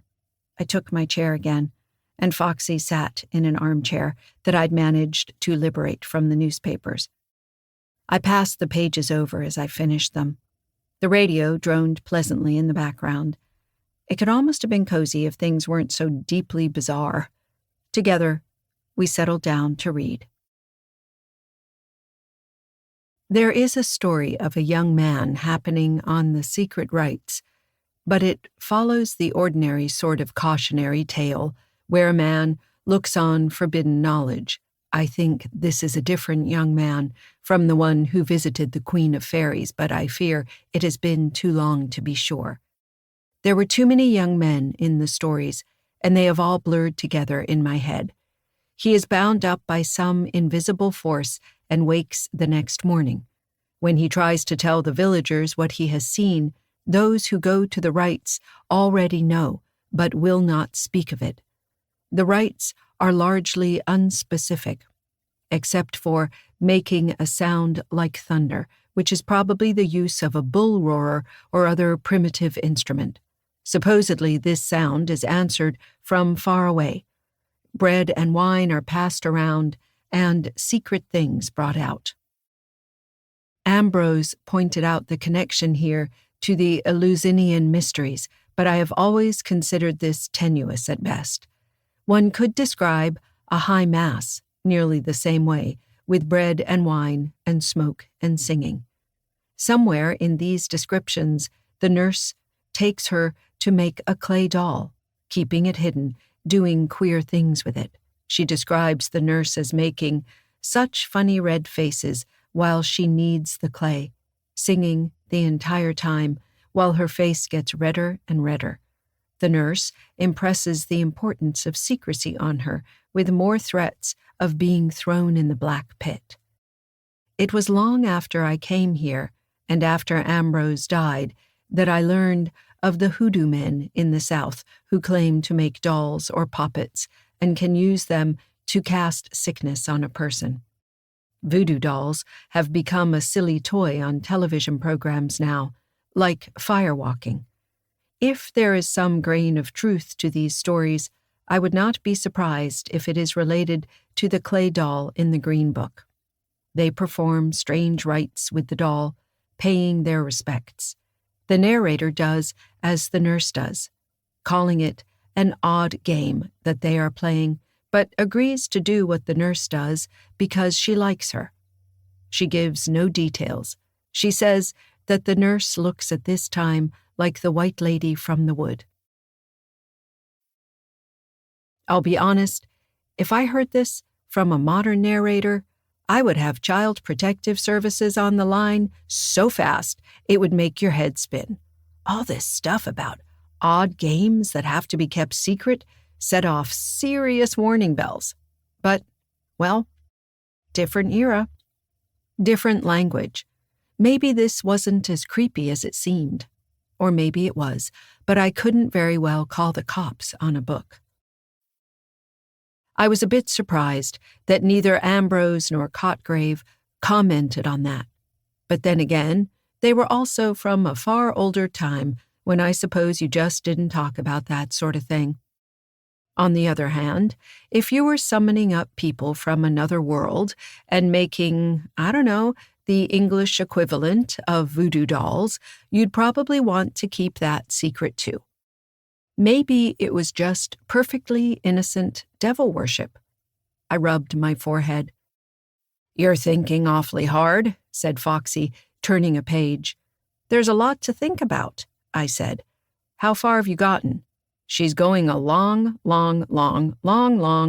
way," said Foxy. "I'm getting the impression it was a bit of a walk." "Do you think her white people are the holler people? If they aren't, they're at least kissing cousins." Foxy rubbed her forearms, setting her bracelets clicking. "I don't know. She's a strange one, isn't she?" "Yes," I said, more strongly than I meant to. "Or Cotgrave's writing her strange." "I don't know. I don't like her." "Well, she's been dead a good long while," Foxy pointed out, "so I don't think that's gonna hurt her none." I exhaled. I had been feeling a strange sort of guilt about it. A bright young girl caught up with a clearly bizarre nurse in peculiar circumstances. I should have felt sorry for her. Instead, I edited a manuscript once that wasn't terrible. Most of it was pretty good, but they tried to do a point of view thing with a feral child, and that bit had been completely dreadful.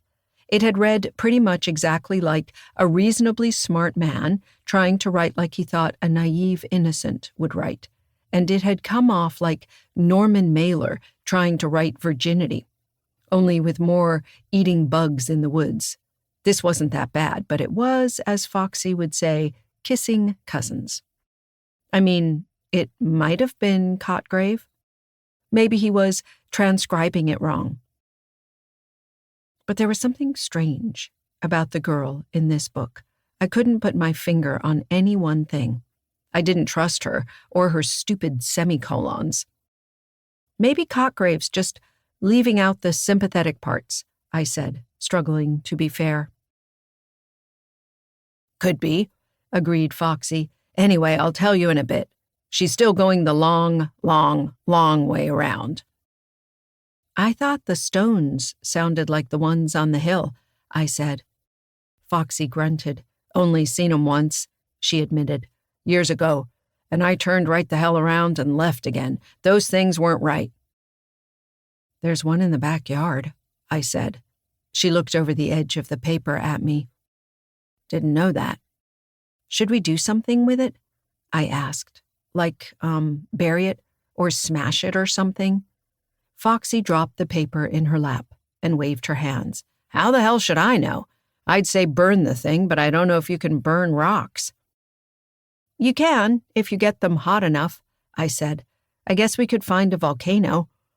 I had a mad image of Foxy and me, two unlikely hobbits, lugging a 200-pound rock to Mount Doom. Not a lot of volcanoes in this neck of the woods, she said. She took out a silver flask and poured several healthy glugs into her mug of tea. Let me finish reading this thing, and then we can go take a look at your evil rock. Technically, I think it was my grandmother's evil rock, not mine. She grinned down at the paper. There is a story of a poppet, like this one, owned by a beautiful woman of the high gentry who lived in a great castle. And she was so beautiful that all the gentlemen wanted to marry her because she was the loveliest lady that anybody had ever seen.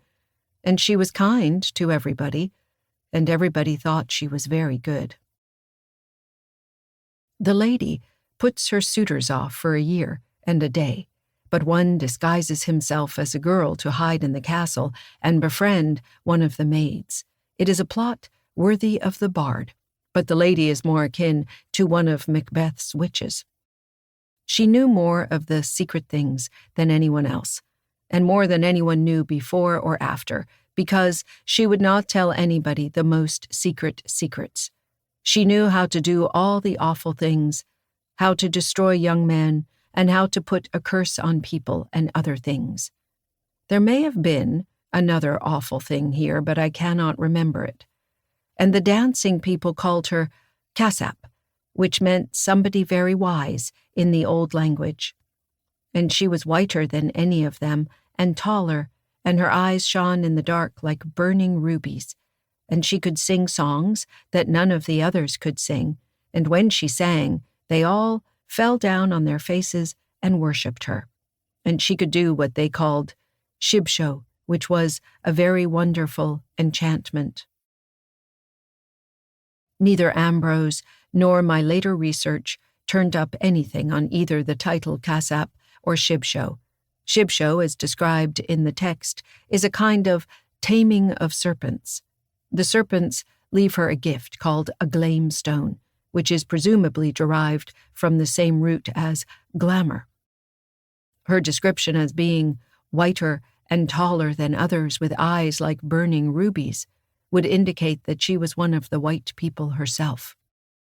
A changeling? One trapped on this side? Or simply amusing herself among humankind? At any rate, the lady has a poppet made of beeswax, which the narrator compares to the one her nurse made out of clay. She feeds it and bathes it in wine, and it becomes a man who kisses her. It becomes clear that the poppet is her true husband, although unlike the story of the black man, this one appears to be subservient to her. She makes more wax dolls and assigns them each the name of one of her suitors, then ritually kills them off one by one, drowning, burning, and strangling them with violet cords. When only the disguised young man is left alive, he goes to the bishop and reveals everything. It is worth noting that there are multiple suitors, and after 2 or 3 had been killed, he might easily have gone to the bishop and thus saved several of his rivals, but the author of the Green Book never comments on this. The Lady Casap is burned alive, with her wax husband hung around her neck, and the poppet is said to scream when it burns.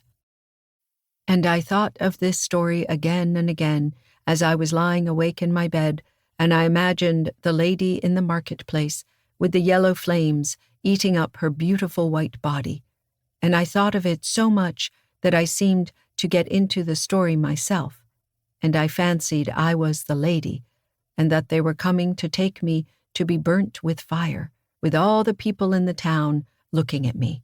And I wondered whether she cared, after all the strange things she had done, and whether it hurt very much to be burned at the stake.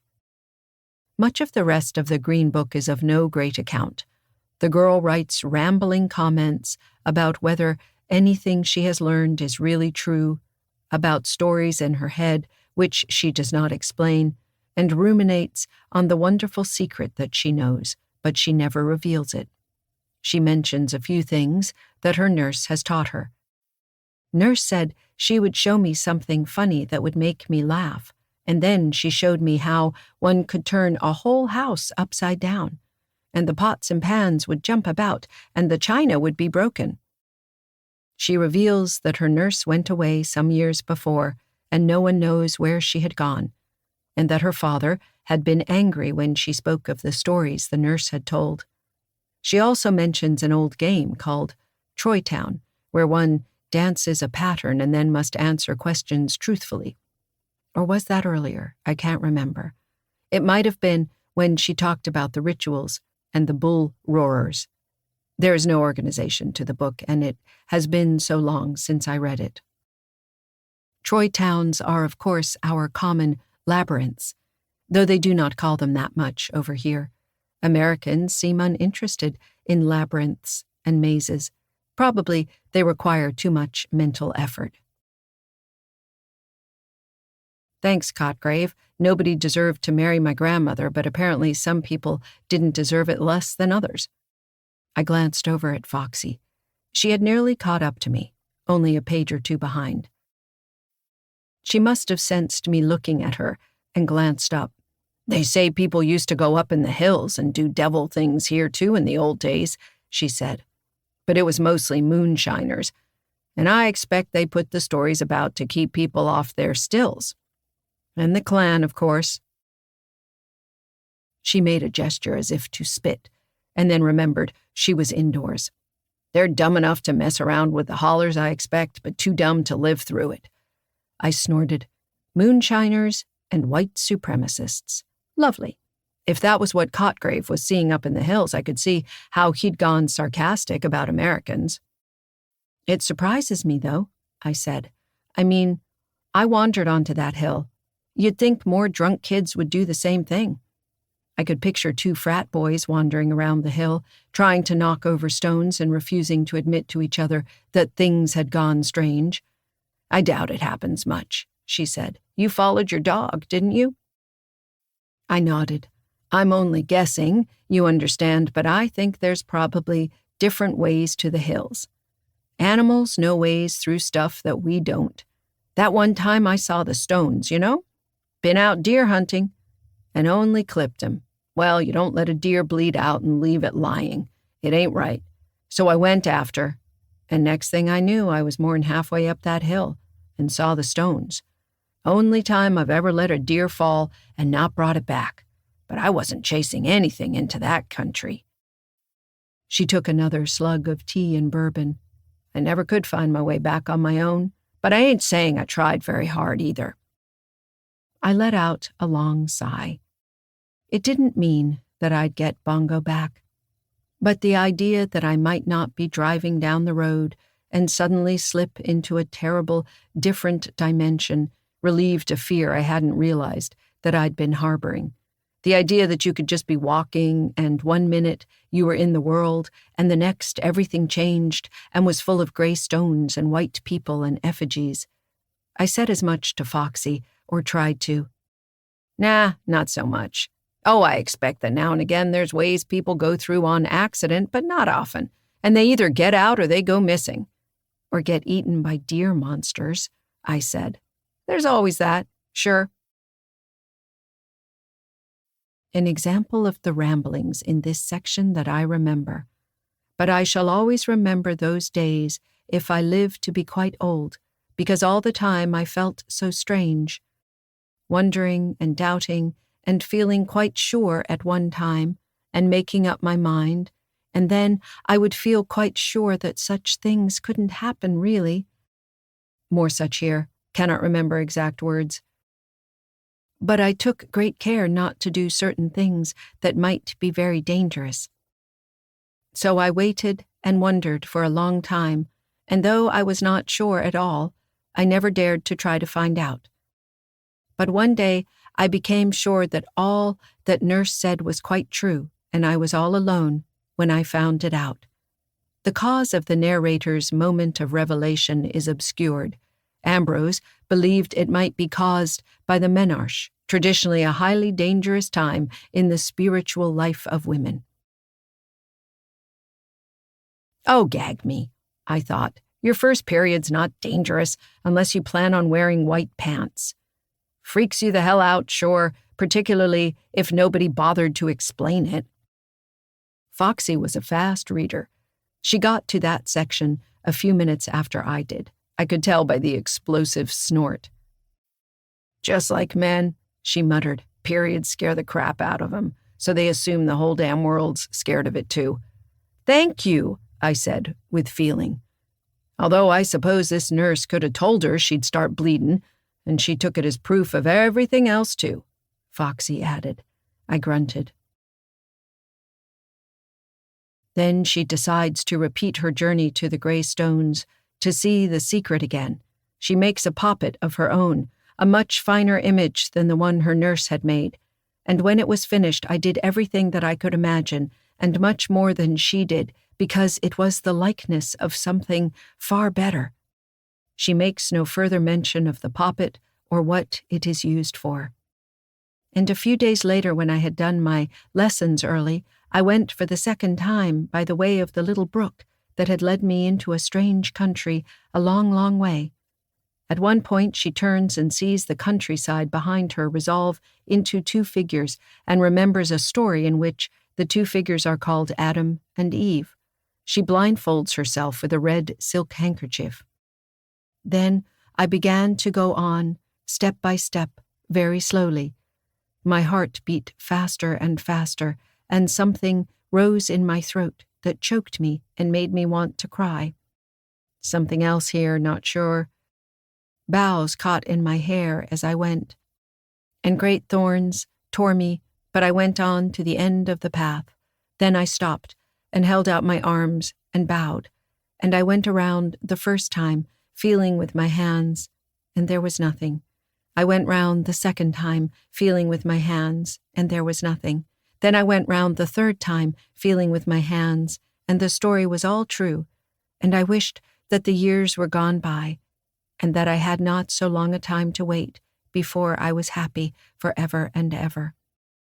Neither Ambrose nor I were ever entirely clear about this section, but it seems likely that the narrator realized that she herself was a changeling or descendant of the white people, and that she will at some point return to her own people. She looks in the water and remembers the white lady that she saw before, presumably comparing her reflection to that figure and believing that the lady must be her mother. The Green Book cuts off abruptly shortly after this. She remembers about nymphs, which she must look for everywhere, and some are dark and some are bright, and resolves to go and call them up. The last words are, "The dark nymph Alana came, and she turned the pool of water into a pool of fire." Ambrose believed that the nymphs were references to certain alchemical processes, couched by the narrator in somewhat childish terms.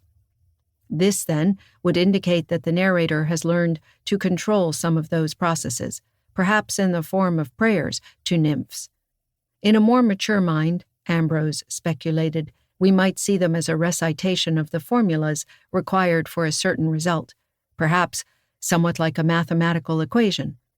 The ancient alchemists undoubtedly knew such formulas, but they cast them in mystical terms too, like virgin's milk and the philosopher's stone. The Green Book was not very long, and the narrator had reached the end of it with the last line written on the end paper itself. Ambrose did tell me of what he called the sequel to the Green Book, a story only in which the girl was found dead before a white stone statue in the woods, perhaps a year after the writing of the Green Book. So much for dying in bed at 100 years old, I thought. Well, if she was in her late teens, and Ambrose was old enough to be a friend of her father, oh hell, I couldn't make sense of the chronology. Late 1800s, maybe, assuming Ambrose had been holding on to the Green Book for a while. Maybe a little later. I still didn't know if Cotgrave had met Ambrose before or after the war. It didn't matter now, I supposed. Everyone was dead except the Holler people and me, and please God, my dog. I pressed him on the subject, and he at last relented enough to say that the girl's father had called him in, and the statue, which he had seen, was an image of copulating beings. He said that he would be hard-pressed to describe those beings, being a representation of things belonging to heaven or hell, not to earth, but that they were of two different kinds, and the offspring of such a union would be most terrible. He went on to say that the statue was known to have been incorporated into the mythology of the witches' Sabbat. I wish now that I had asked where he knew that last bit from, but Ambrose enjoyed his secrets, particularly if they had a questionable bibliography behind them. The girl, he suggested, had seen the statue once by chance, and then had blindfolded herself to avoid seeing it again. It is likely that one day the blindfold slipped, or perhaps she took it off deliberately, and then perhaps she became impregnated by the forces of the statue through a sympathetic process, though Ambrose hastened to say that her virtue was intact, and she was blameless in the conventional sense, even if she had, quite by accident, stormed the gates of heaven. In any event, the servants had noted her comings and goings and the changes associated with pregnancy, and so jumped to conclusions. When she was found dead, Ambrose was called in, and he had the statue destroyed. The nurse could not be found. I scowled over the pages. I'd been thinking that this statue was the same as the white stone I had seen, but clearly it must not have been because the stone was intact. Unless it was a different stone. Unless there was more than one. Well, why wouldn't there be more than one? If Ambrose's stone was in Wales, the Holler people could have another one over here. It'd be pretty inconvenient to cross the Atlantic whenever you needed to get a confused teenager knocked up by a rock. The fact that I even had to think this sentence was probably proof that things had gotten badly out of hand. The pregnancy killed her in the end, poisoned by knowledge beyond her understanding, Ambrose said. He did not say at the time whether she had borne what she carried, or whether her body had proved too frail to contain the forces within. It seems unlikely in that time that her father would have consented to an autopsy, particularly as Ambrose was not a medical doctor. But the stone itself was in the woods, not terribly far from human haunts. I wish that I had never learned that. It is not pleasant to think that there may be such forces in the world lying in wait for the unsuspecting to stumble over. It is even less pleasant now that I have discovered what lies behind the house. The hill of stones is there. I saw it once, but I knew to look away. The second time, though, I sought the stones out like a fool. I was close to falling into Ambrose's sin, I know. Now I wish that I had never gone and never seen them. I got away from them in Wales, but blood calls blood, and I climbed the hill at last. If I had stayed away the second time, but there is no point now in wishing. If Ambrose were alive, I would ask him about those twisted stones, but he is not, so I must make my own guesses. The white people carved them. Of that, there is no doubt. Perhaps one of them might derive information from such a stone, like a man reading a signpost. Perhaps the Hill of Stones is a vast library of knowledge, which I am too blind and mortal to comprehend. And I twisted myself about like the twisted ones, and I twisted myself about like the twisted ones. This phrase rings in my head, but I no longer believe it was meant for me. The writer of the Green Book knew many things, and she knew there were things she should not write down. But she was young and untrained. It is not surprising that perhaps a phrase bled over imperfectly, and I find myself saying these words like an incantation against the darkness in my mind. There is a girl in the woods that I see sometimes now, and I have tried to warn her away. But what can I say? I am an old man who is not allowed to rest, and I sound mad if I say Don't look at the stones on the hill, or you will be a mother of monsters. If I had the strength, I should go and find the white stone and hammer it down as Ambrose did. But I do not know in practical terms if I am strong enough to wield the hammer. If Ambrose were alive, perhaps he would have some idea what to do. But it has been a long time since we had those conversations. I don't even know if I'm remembering them right myself. If Ambrose were alive, if I were stronger, I have become an old man, obsessed with the tasks I can no longer finish. I have done my best. It seems unlikely that my mind will ever be clearer than it is now. I have written the Green Book down as best as I can recall. I thought I would remember more than I did.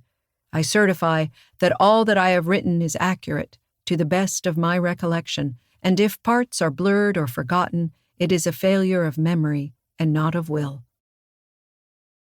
Frederick Cotgrave, United States of America, but once of Wales, March 1998.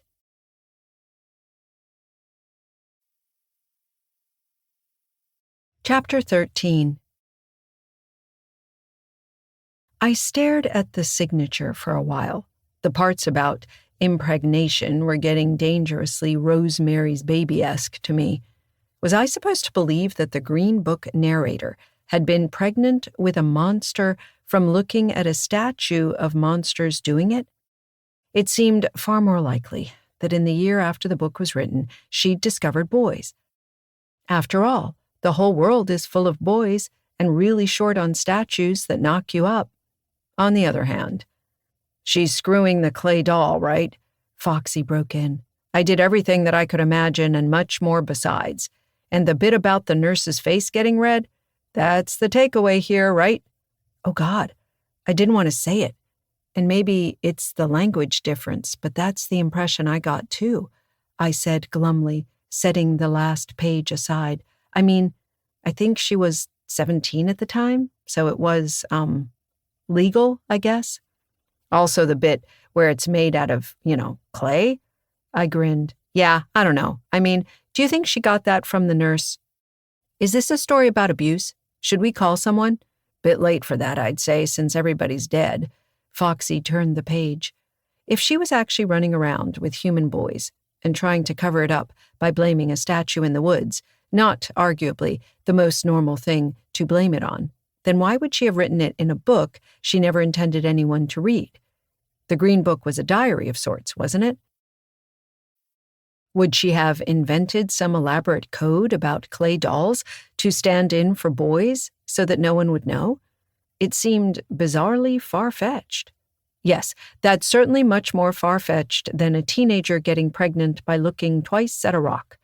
Of course, if she'd been doing things with the clay statue, maybe that had opened the way somehow for monstrous impregnation. Oh, don't be stupid. This is insane.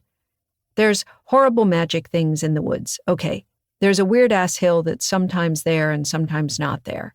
Fine, but you're reading a book that's badly remembered by a man with creeping dementia, written by a dead teenage girl who is clearly imaginative, weird, and probably abused, and trying to make it fit with the horrible things in the woods, and they probably don't go together at all. I dug my fingers into my scalp as if I could pry the ideas out and make sense of them.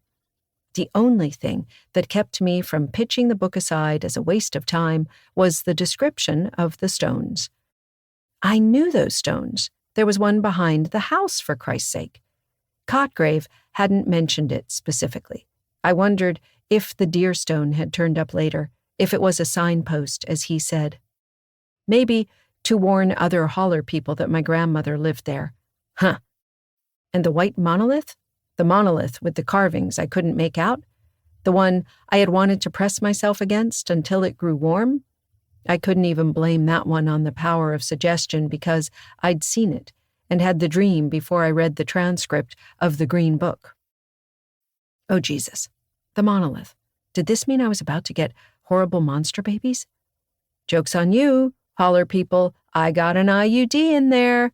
Let's see your monolith get past that.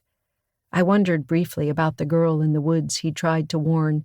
He'd mentioned her in the journal, too. hadn't he? But that was 20 years ago, and she was long gone by now, or at least she wasn't a girl anymore.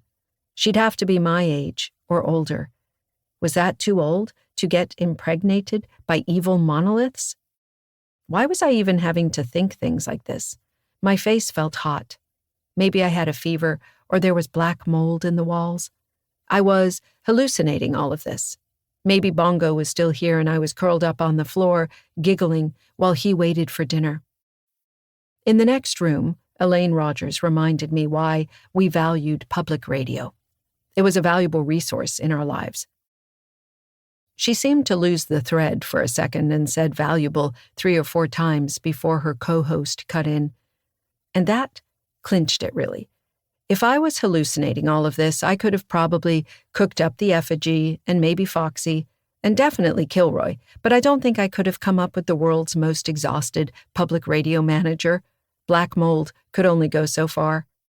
"Well, that was some weird shit," said Foxy, finishing the manuscript up. I started laughing, a real laugh, although I won't swear it didn't have hysterical edges. Yes, that was some weird shit, all right. The whole world was teetering on a thin skin over the top of horrific realization. Definitely weird shit. Foxy poured me a slug of whiskey in a teacup. I had actually finished the tea sometime earlier, but that was fine. Better anyway. "You okay?" she asked. I am so far from okay that I cannot see okay from here. Other than that, I'm fine. I looked out the door, and somehow it wasn't dark yet, which seemed almost as unnatural as everything else. "Do you think that was real?" "What, the story?" She made a complicated shrug that was mostly collarbones and chin. Her bracelets rattled. "I expect it was really written by some girl that got mixed up with the Holler people, or whose daddy did, and then they got her in the end." "Can they do that?" "Shit, I don't know. They can make a hog walk around with a wasp nest for a head. You'd think sleeping with a fellow was no big deal. I tell you, though, I haven't heard much about that out here. Plat eyes? They got them down south a bit. The big things that look like white animals. And there's stories about the devil's daughter coming to a dance. And when it rains while the sun's out, some folks say it's the devil's daughter getting married." She snorted. "Of course, I always heard that was the devil beating his wife, but whichever. But it's not like back in Ireland or whatever, when it was all changelings and fairy folk and whatnot going around and knocking people up with fairy babies." "Maybe they're different over there," I said, "if they're even the same thing." Foxy tipped her hand back and forth. Maybe. You got me. We got monsters, sure, but I don't think they're all the Holler people. There's more than one thing in the world, and just because some stories are true doesn't mean they all are." "Did I show you the bone?" I asked, abruptly. Foxy raised a painted-on eyebrow. I dug out my phone and turned it on. I swear I could actually watch the battery drain. I had taken it out earlier to take a photo of the bone on the steps, and then I picked up the bone with gloves and put it in a trash bag, and put that in another trash bag, and then I buried it in boxes of things as seen on TV, which were the least dangerous things I could think of, and threw the whole mess out by the road, where the trash pickup supposedly came once a week. I'm not saying that I thought it would do anything. I'm just saying that if something out in the woods is making shit get up and walk around, out of bones, all tied together with cords, you're real careful with weird bones after that. I wasn't going to let it anywhere near the baby dolls, for one thing. I handed the picture of the bone to Foxy. The phone was already starting to get warm. "Huh," she said, looking at it. "That's a bone, all right." "Do you recognize it?" "It was on the front steps this morning. I tripped over it, and that's how I let go of Bongo's leash." "I mean, it's a bone. You want to know what it's from? I can't tell you. Probably not a deer. Looks too thick." She handed the phone back, and I switched it off before it decided to catch fire. I thought about Foxy's hog with the wasp nest head. Did you ever hear about one of these things coming up and banging on somebody's window? Foxy shook her head. "No, but that don't mean anything. Like I said, I ain't an expert. There used to be people around who might know what it was, and you'd probably be better off with one of them. Problem is, Well, people move away or they die.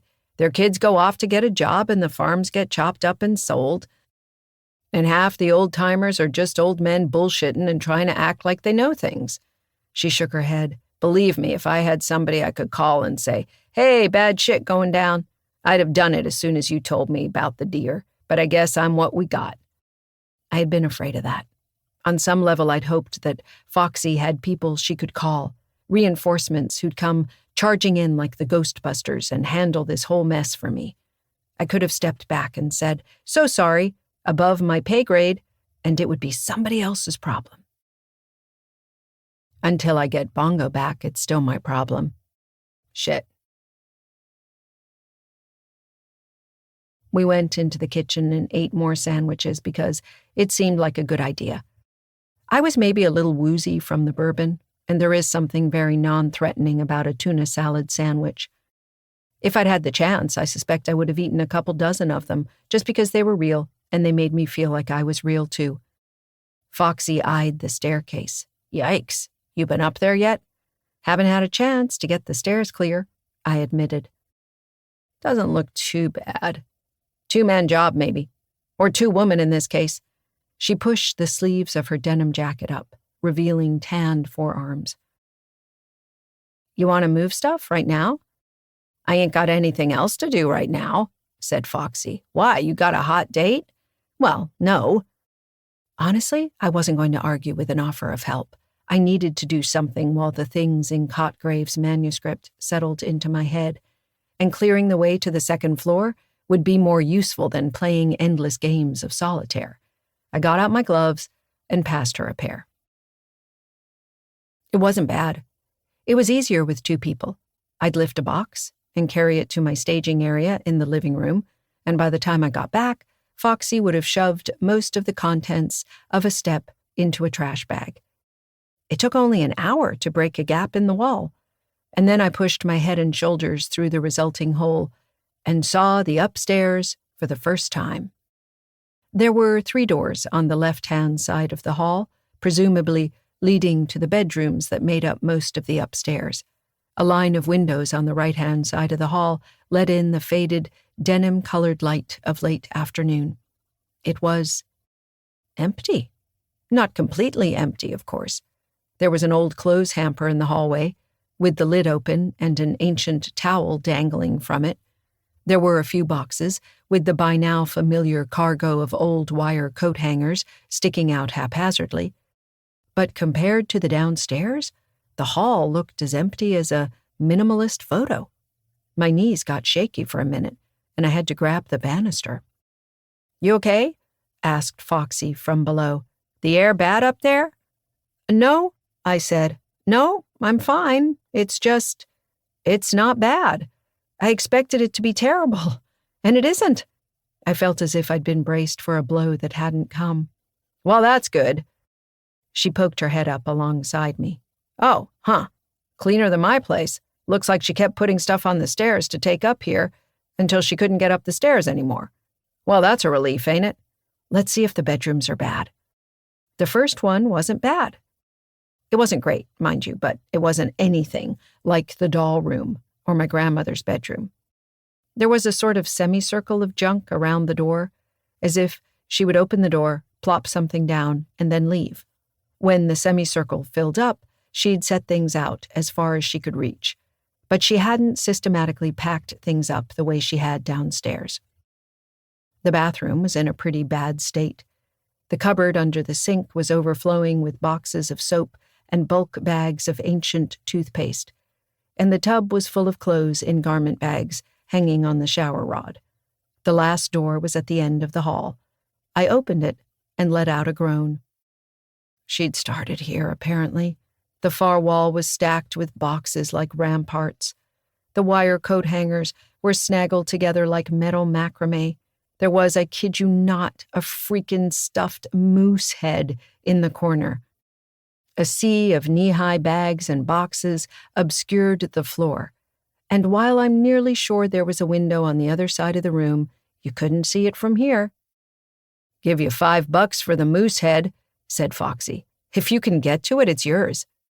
It's not like I expected to find anything good up there. I really didn't. It wasn't like my grandmother was hoarding gold bars or anything useful. I didn't really expect to see the green book on a reading stand in the middle of the hall. I was just hoping for, I don't know. No, I do know. In a story, if you go through a big, miserable trial and you don't complain much, you get a reward at the end, right? You get the happy ending, or you marry the prince, or you get a pot of gold. And this was a big, miserable trial, and it even had monsters. And my job was to know the shape of stories and help other people hammer them into place, and I guess I thought on some level that when I got to the last room, there'd be some kind of reward for it. I packed up a bag and looked in it. There was a roll of paper towels that had gone yellow with age, 3 cans of Spam, some Christmas lights still in the box, a pile of coupons, and a couple of cassette tapes. Some reward.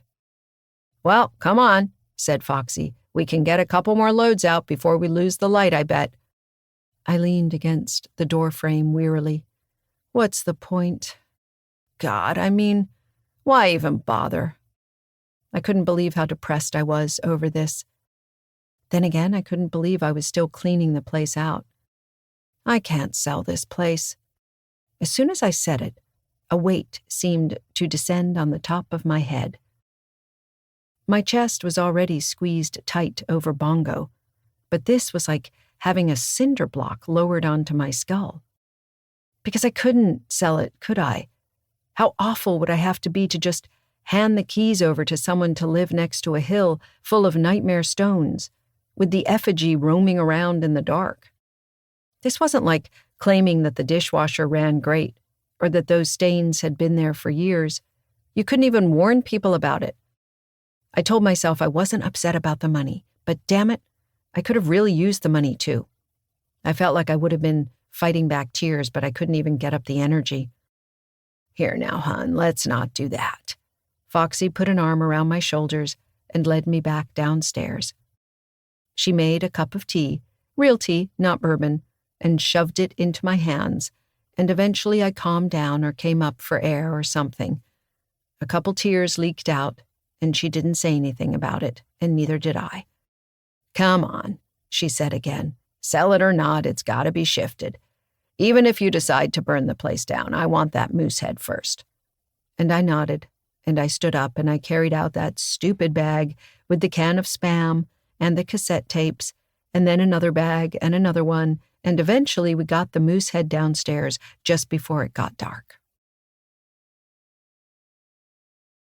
It's a bit awkward figuring out how to get to sleep when there might be monsters outside. Do you sleep? Do you stay up all night and risk seeing them?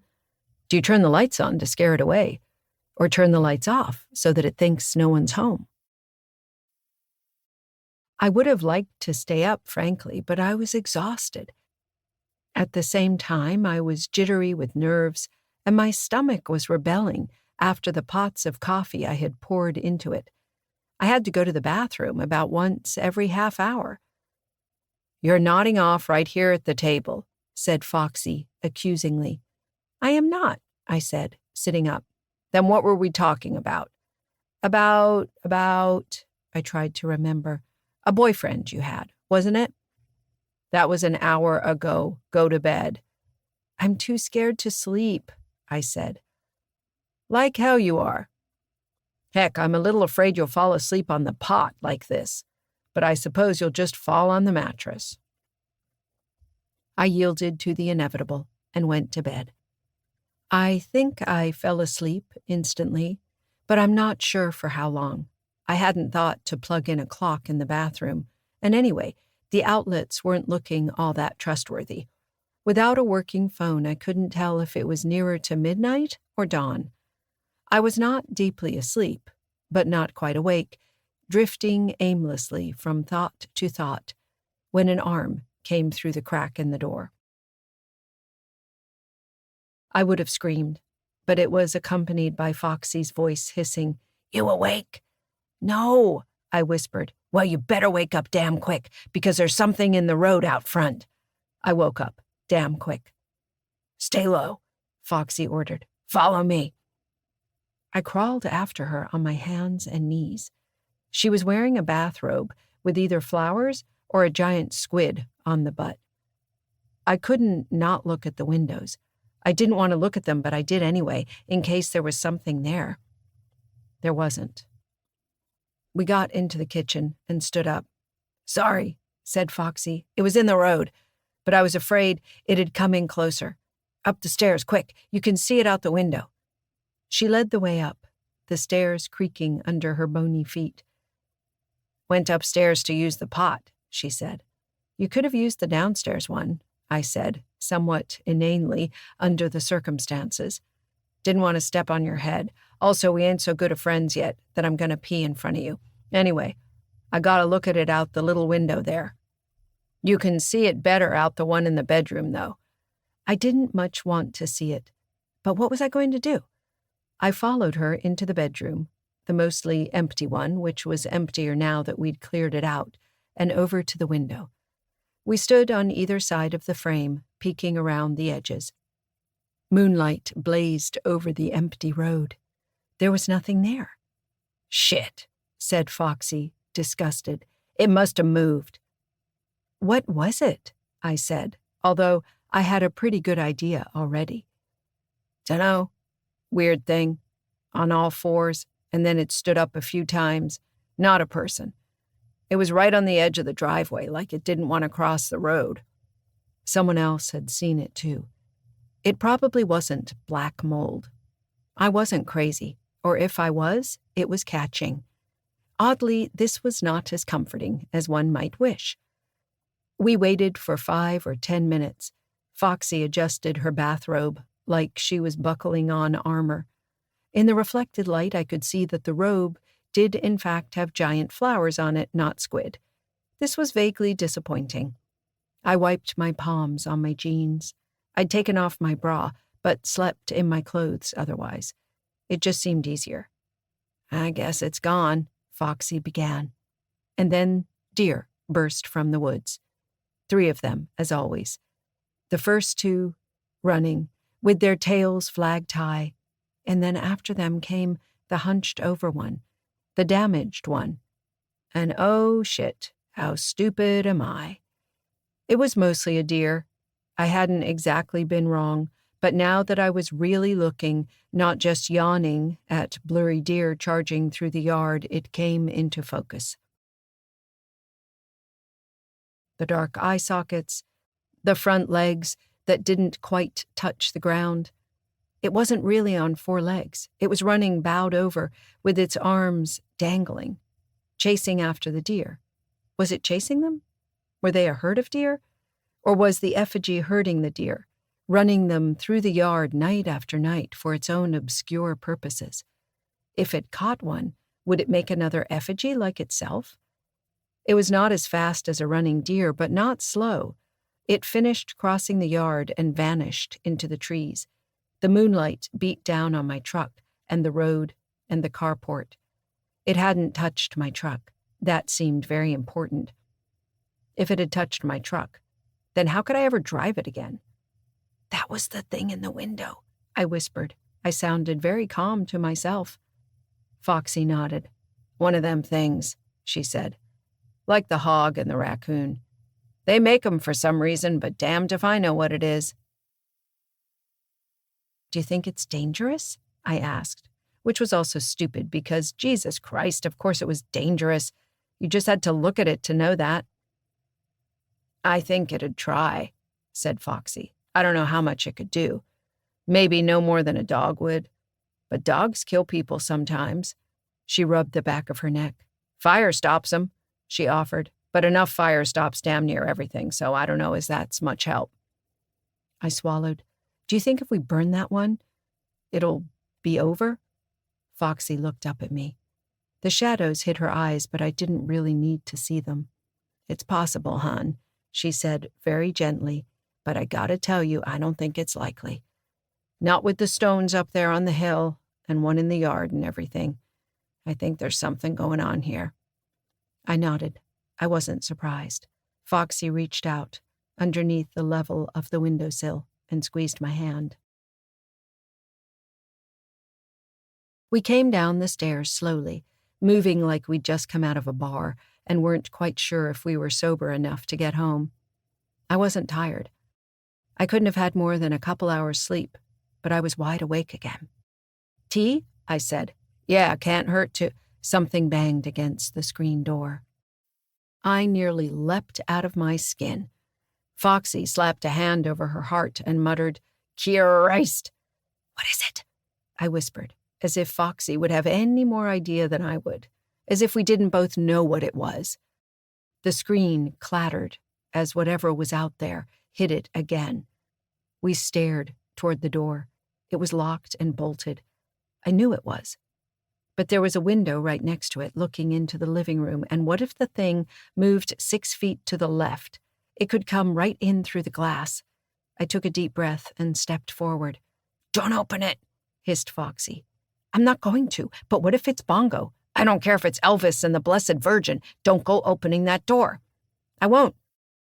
Which was partly a lie, because if it was Bongo, I was going to open the door, and if it was something dressed up in Bongo's skin, don't think it, don't think it, don't think it, then I guess it'd get me too, and maybe we'd be a couple of skins wandering around the woods together. The 10 feet from the kitchen to the front door was the longest walk I have ever made in my life. The screen door banged again. I was about to look through the peephole. I knew it was going to be the deer effigy. I knew it, and I was still going to put my eye to this ridiculous little piece of glass and squint out at it like it might actually be the UPS guy delivering at 3 a.m. What else could I do? I looked out the peephole. The deer skull grinned at me upside down, and I looked back just before it slammed its hooves into the door again. I fell over on my ass. Probably it hurt, but I didn't feel it. I just scrabbled backward on my hands to the kitchen. "Is it?" Foxy started to say. "Well, obviously," I snapped. I was mad because I'd known perfectly well what it had to have been, and I went and looked anyway. Foxy didn't hold it against me. She and I crouched down behind the counter in the kitchen, looking over the top at the front wall of the house. Bam! The screen door crashed again. "Why isn't it coming through the window?" I whispered. "Is it just trying to scare us?" "Shit, what am I, the monster whisperer?" I looked around the kitchen for a weapon. A cleaver, maybe? Would a cleaver be any use? No, it was mostly bone. I needed a baseball bat, or something like that. Was there a baseball bat in the house? Well, I suppose I could try to fend it off with the stuffed moose head. I put my forehead against the silverware drawer and made a noise that wasn't a laugh. "Stay with me, hun. If you crack up, who's going to appreciate my jokes?" There was a loud, final bang, as if the screen was being torn completely off its hinges, and then silence. We waited. A shadow prowled in front of the window back and forth. It was too dark to see anything but a humped outline with a jagged face. Foxy had her fingers locked on my forearm. We watched, not breathing, not moving. 2 small animals crouched motionless while the shadow of the hawk passed overhead. The deer effigy stopped in front of the window for a long time. I heard the tap of bone against glass, and then it dropped to the porch and went away again, but neither of us moved from the kitchen until dawn.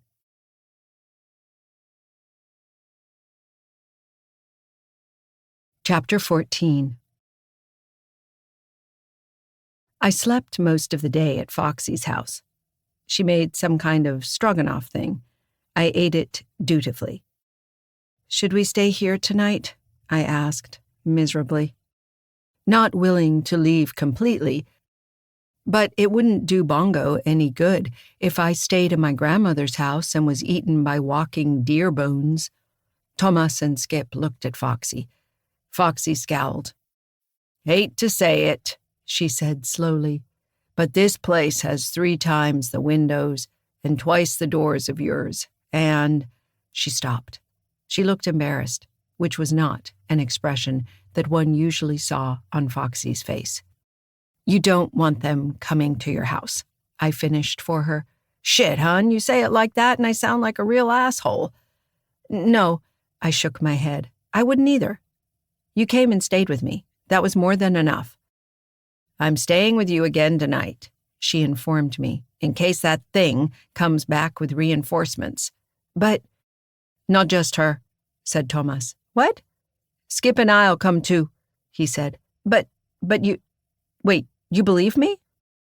Thomas rolled his eyes. Hey, everybody knows there's things in the woods here. I remembered when we'd first met, when Thomas had come up the drive to move the microwave. That's what he'd said, wasn't it? Things in the woods. Could be you're both crazy, said Skip, as if making an observation about the weather. But doesn't hurt to have other people around for that. Believe me, I know. I flailed. Foxy had been an unexpected gift, but I felt terrible about putting her into danger. 2 more people, though? I don't have enough beds, I said, falling back on possibly the least useful argument I could make. Hun, said Foxy gently, I don't think we're going to be doing much sleeping. Well, when she put it like that. A little before twilight, we all tromped over there. Skip hadn't seen the inside of the house before. He looked around, then gave me a sympathetic look. I'd apologize, I said wearily, but it wasn't my mess. I hear you. Foxy made tea. We all sat around, waiting for the monsters to come. Skip, you doing okay? Asked Foxy. He looked up from the magazine he was reading. I got the feeling he was actually thinking about the answer. Finally, he said, Well, enough. The timing's not great, but at least I'm on the way down, not up. It occurred to me that they were talking about Skip's bipolar disorder, and I looked away, feeling like I was observing something that was none of my business. Skip must have caught my expression, though. It's all right, he said. Not a big secret. Down is better than up for this kind of thing. Down, I have a hard time getting out of bed, but up, I get weird. I'm sorry, I said, which was useless, but there aren't a lot of social conventions for this sort of thing. Don't be. I got stuff that mellows most of it out. When I was younger, it was hard, he considered. Had ups back then, where I'd be throwing the door open here and yelling at your monsters to fight me. I'd be right behind you, said Thomas cheerfully. Yeah, and you'd both get et, said Foxy. Last thing we need is you two running out and getting in a dick-waving contest with a deer skeleton. There was a brief silence, while we all tried to recover from Foxy's metaphor. That was a thing you just said, yes? I said. Skip shook his head. It's fine, he said to me. Just don't expect a lot of small talk. I think Foxy's got that covered for all of us, I said. Foxy crowed with delight. You better believe it. Oh, that reminds me. Put down that magazine, though. You guys should read this book her granddaddy left. It is some grade A weird shit. I've been trying to avoid weird shit, said Thomas, a bit plaintively. My grandma always said if you leave it alone, it mostly leaves you alone. Yeah, but here you are, said Foxy. Hey, once they start banging on doors, all bets are off. Foxy got out Cotgrave's manuscript and handed it over. Skip began to read it. Thomas tried, then eventually put it down. Look, I can't even watch reruns of Alien, he said. This is too much. Maybe when it's daylight. Hun, you realize we're sitting here waiting for a thing made out of bones to show up, right? Yeah, but I've been trying to pretend you're both crazy. Oh, God, I said, louder than I meant to. I wish. There's that awkward moment when you've just talked too loudly and nobody says anything to fill the silence. I started to flush, and then bone cracked against the front door. I cannot say that I was grateful for the reprieve. We all looked at the door. Is there somebody out there? Said Thomas. It came to the door quicker than usual, I whispered. Maybe it thought you were throwing a party, hun. I swallowed a braying laugh that would have come out even louder than the "I wish" had. Skip stood up and went to the door. He looked out the peephole, just as I had done yesterday. Crack! He stood there for a long moment, and then he stepped back. "Thomas," he said quietly, "they're not crazy." "Shit," said Thomas with feeling. He got to his feet and went to the door. Crack! He lasted maybe 2 seconds, jumped back and turned around, shaking his head. Strangely enough, he was laughing. I understood the impulse. Look how much I'm not freaking out. Look how calmly I'm taking this.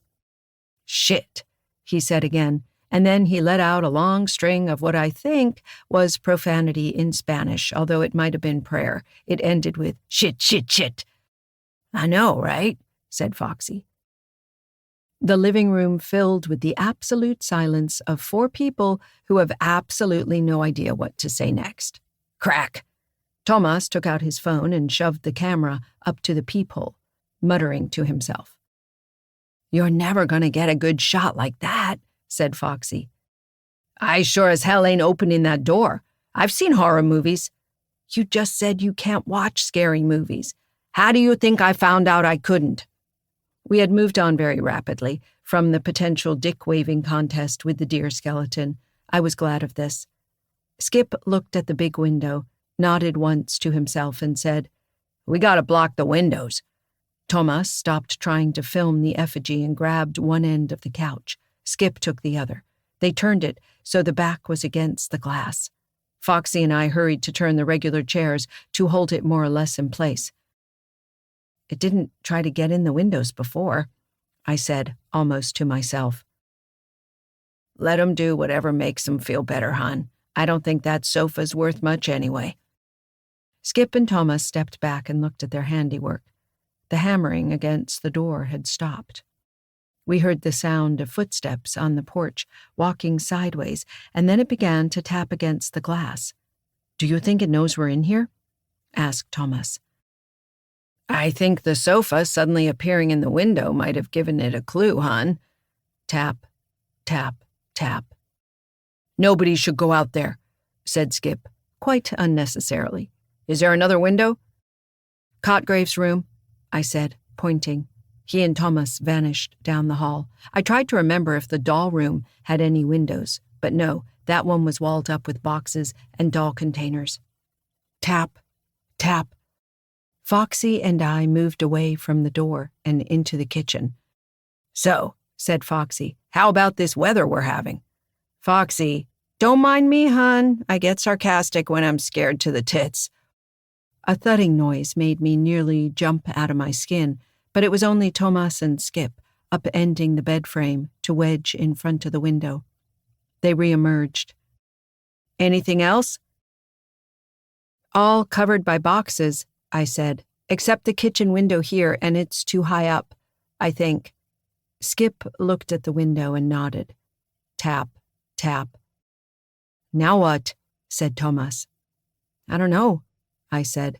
Wait until morning, I guess. It doesn't stay in daylight.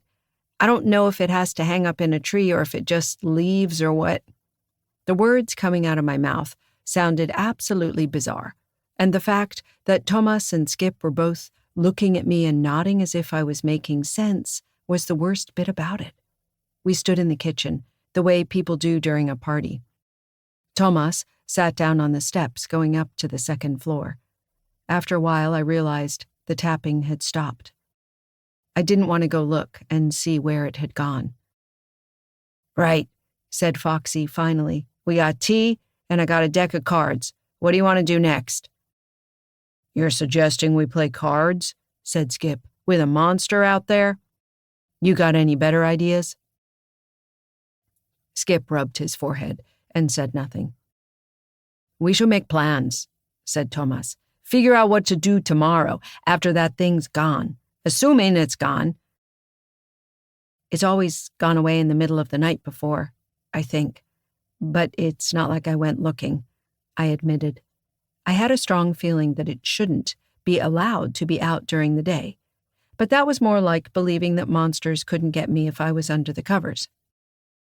Don't think I want to test that, huh? Thomas nudged my arm, which might have been encouraging or warning or both. So, in the morning, what then? All three of them looked at me as if I had any idea what I was doing. I don't know, I said. I've got to get Bongo back, if he's coming back. I can't stay here, but I also can't leave. Does it do anything other than knock on the door and tap on the windows? Asked Skip. Not that I know of. I still don't know why it doesn't just break the windows. Some things can't cross boundaries very well, said Foxy. You know, running water and vampires and having to be invited in. Don't think this is a vampire, said Thomas. Damn shame. I could use a sexy man hanging off my neck about now. Skip and Thomas exchanged looks but did not comment. I raked my fingers through my hair. We could tell somebody, Thomas began. Yeah, that'll go over well, said Foxy with heavy contempt. They'll think you're high.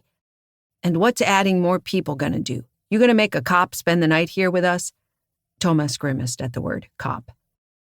We'll take it in shifts, said Thomas. We won't let you stay here alone, at least for a couple days until we're sure. He trailed off, but I knew perfectly well what he meant. Until we're sure Bongo's not coming back. Until we're sure there's no point in anyone staying. I just want my dog back, I said, and my voice cracked, and I didn't even care.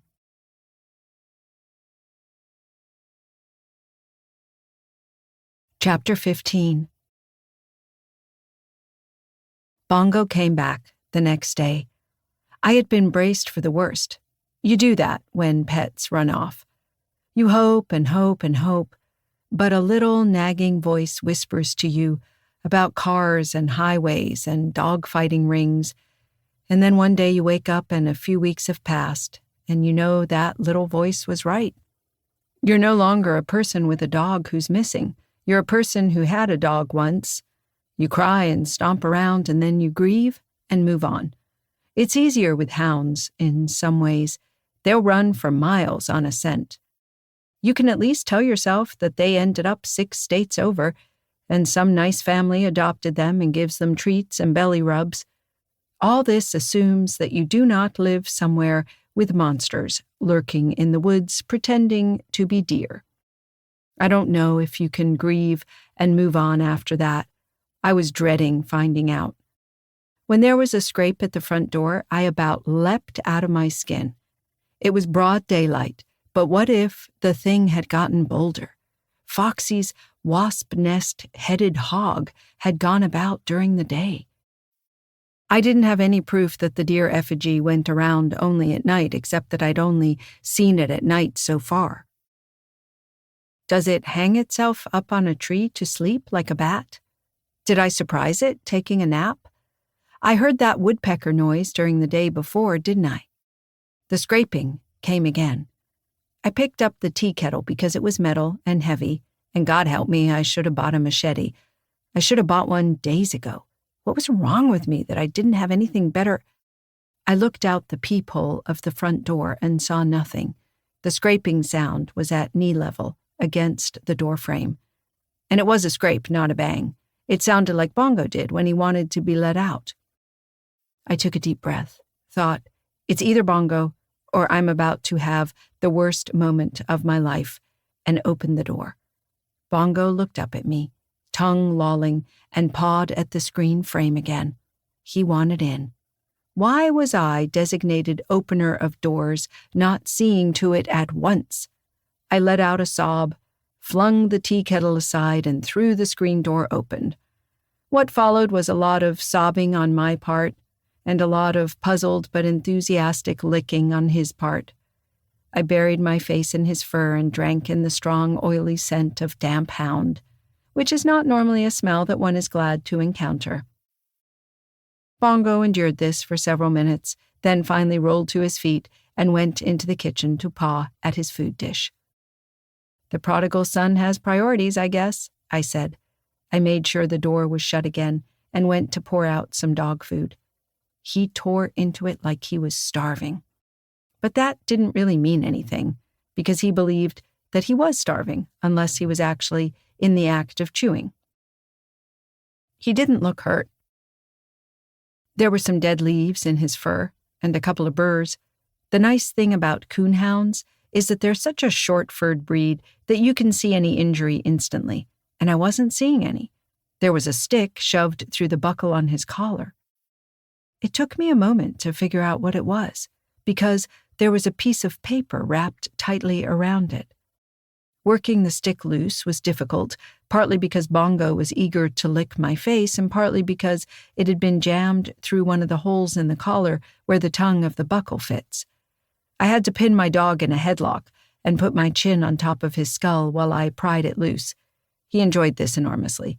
Bongo has always been a very huggable dog. When I finally got it loose, the paper was somewhat worse for wear.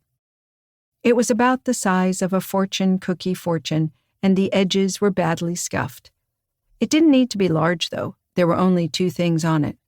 One was the word help, and on the back, torn but still recognizable, a drawing, a straight line, interrupted by semicircles, 2 eyes, and a curl of hair.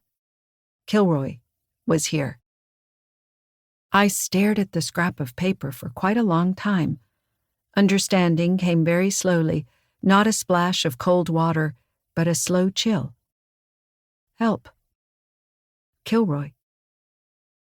Someone had written this note and attached it to Bongo's collar, hoping that someone would find it. Help. Kilroy. Cotgrave had drawn Kilroy. Cotgrave was dead. He can't need help. The dead don't need help. Who wrote this note? Bongo huffed and sprawled across my lap.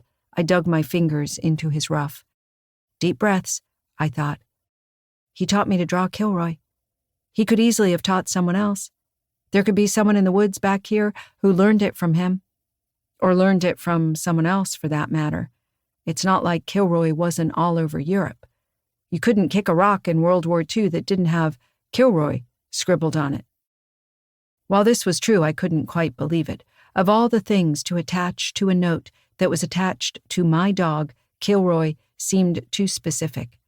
Cotgrave had drawn it in his book and again at the end of his typewritten notes, and here it was again. And why would you take up valuable space on your tiny piece of paper with a silly drawing like Kilroy if you were sending a note for help unless it was important? I was forced to believe in some impossible things these last few days, but believing that this was a coincidence seemed to be going entirely too far. It felt like a message to me or to Cotgrave. Do they know he's dead, whoever they are? I did not dare think too long about the alternative, that Cotgrave wasn't dead, that he was out there in the woods somewhere, desperately trying to get someone to help him. No, it can't be. He'd be at least 100 years old. It's not possible.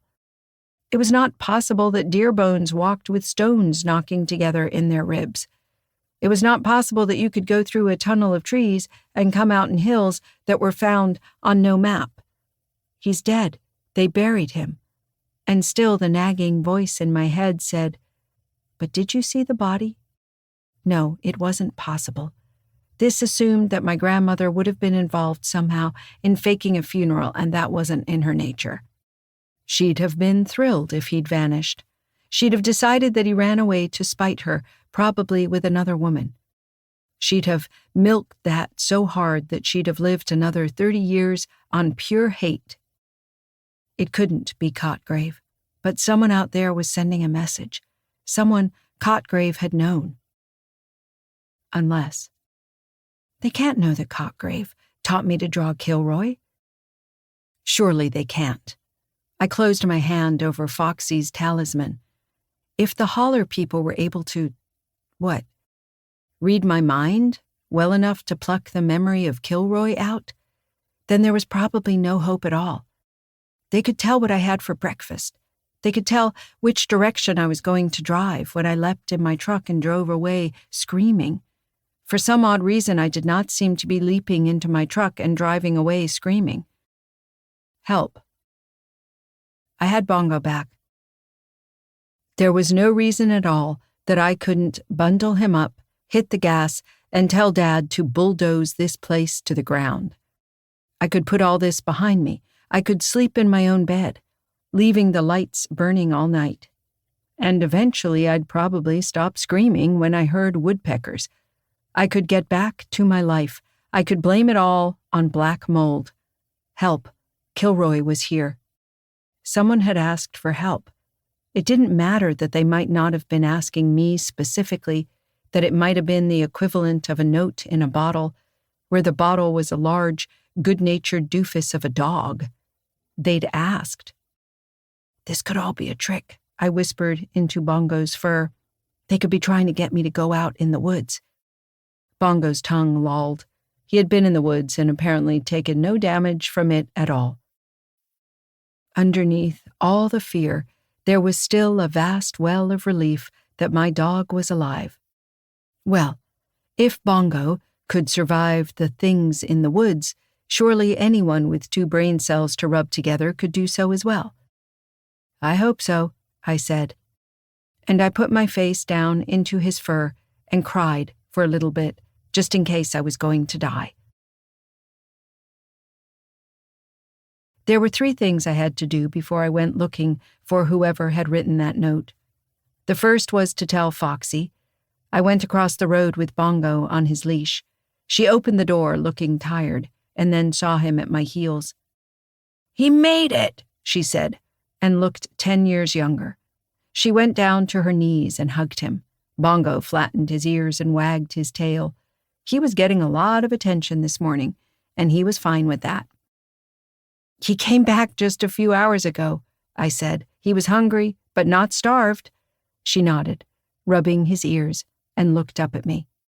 "You gonna be leaving now, then?" I shook my head and held out the note. She read it, turned it over, frowned. "It was on his collar," I said. "Somebody's out there. They sent him back to call for help." "Could be a trick," she said, turning it over again. "Yeah, it could." I explained about Kilroy. It sounded nuts when I said it out loud, but what didn't these days? Foxy listened and didn't tell me that was crazy. "You think it's your granddaddy?" "No," I said. "Yes, maybe. I don't know. It can't be, can it? He'd be nearly 100 years old. Someone he knew, maybe. Maybe." "Listen," I said. "I'm going into town to get internet. I want to see if I can find out about Cotgrave. He had to at least have an obituary or something. And then I guess I'm going to go into the woods and see if Bongo can find that hill again and find them." Them was easier. Them was a word that didn't mean I was looking for a dead man. She just looked at me that time. "I know," I said. "I know. He might not find it, and I'll probably die if he does. It's stupid. But I can't very well bring the cops, can I? So, well, look, he got back once on his own. If we go, and I don't come back and he does, this is my Aunt Kate's number, okay?" I had written it down on a scrap of paper. "Just, can you make sure she gets Bongo? She'll take care of him. She's got a stupid Irish setter that he loves. He'll be happy." Was I babbling? Maybe I was babbling. I put my hand on my forehead. "Come inside," said Foxy. "You can't tell me you slept worth a damn last night, and I know I didn't. I got a couch in the den. You and he can have a nap, and if you still want to do this when you wake up, fine. But it's been hours. What if they were in trouble? I mean, obviously they were in trouble. I already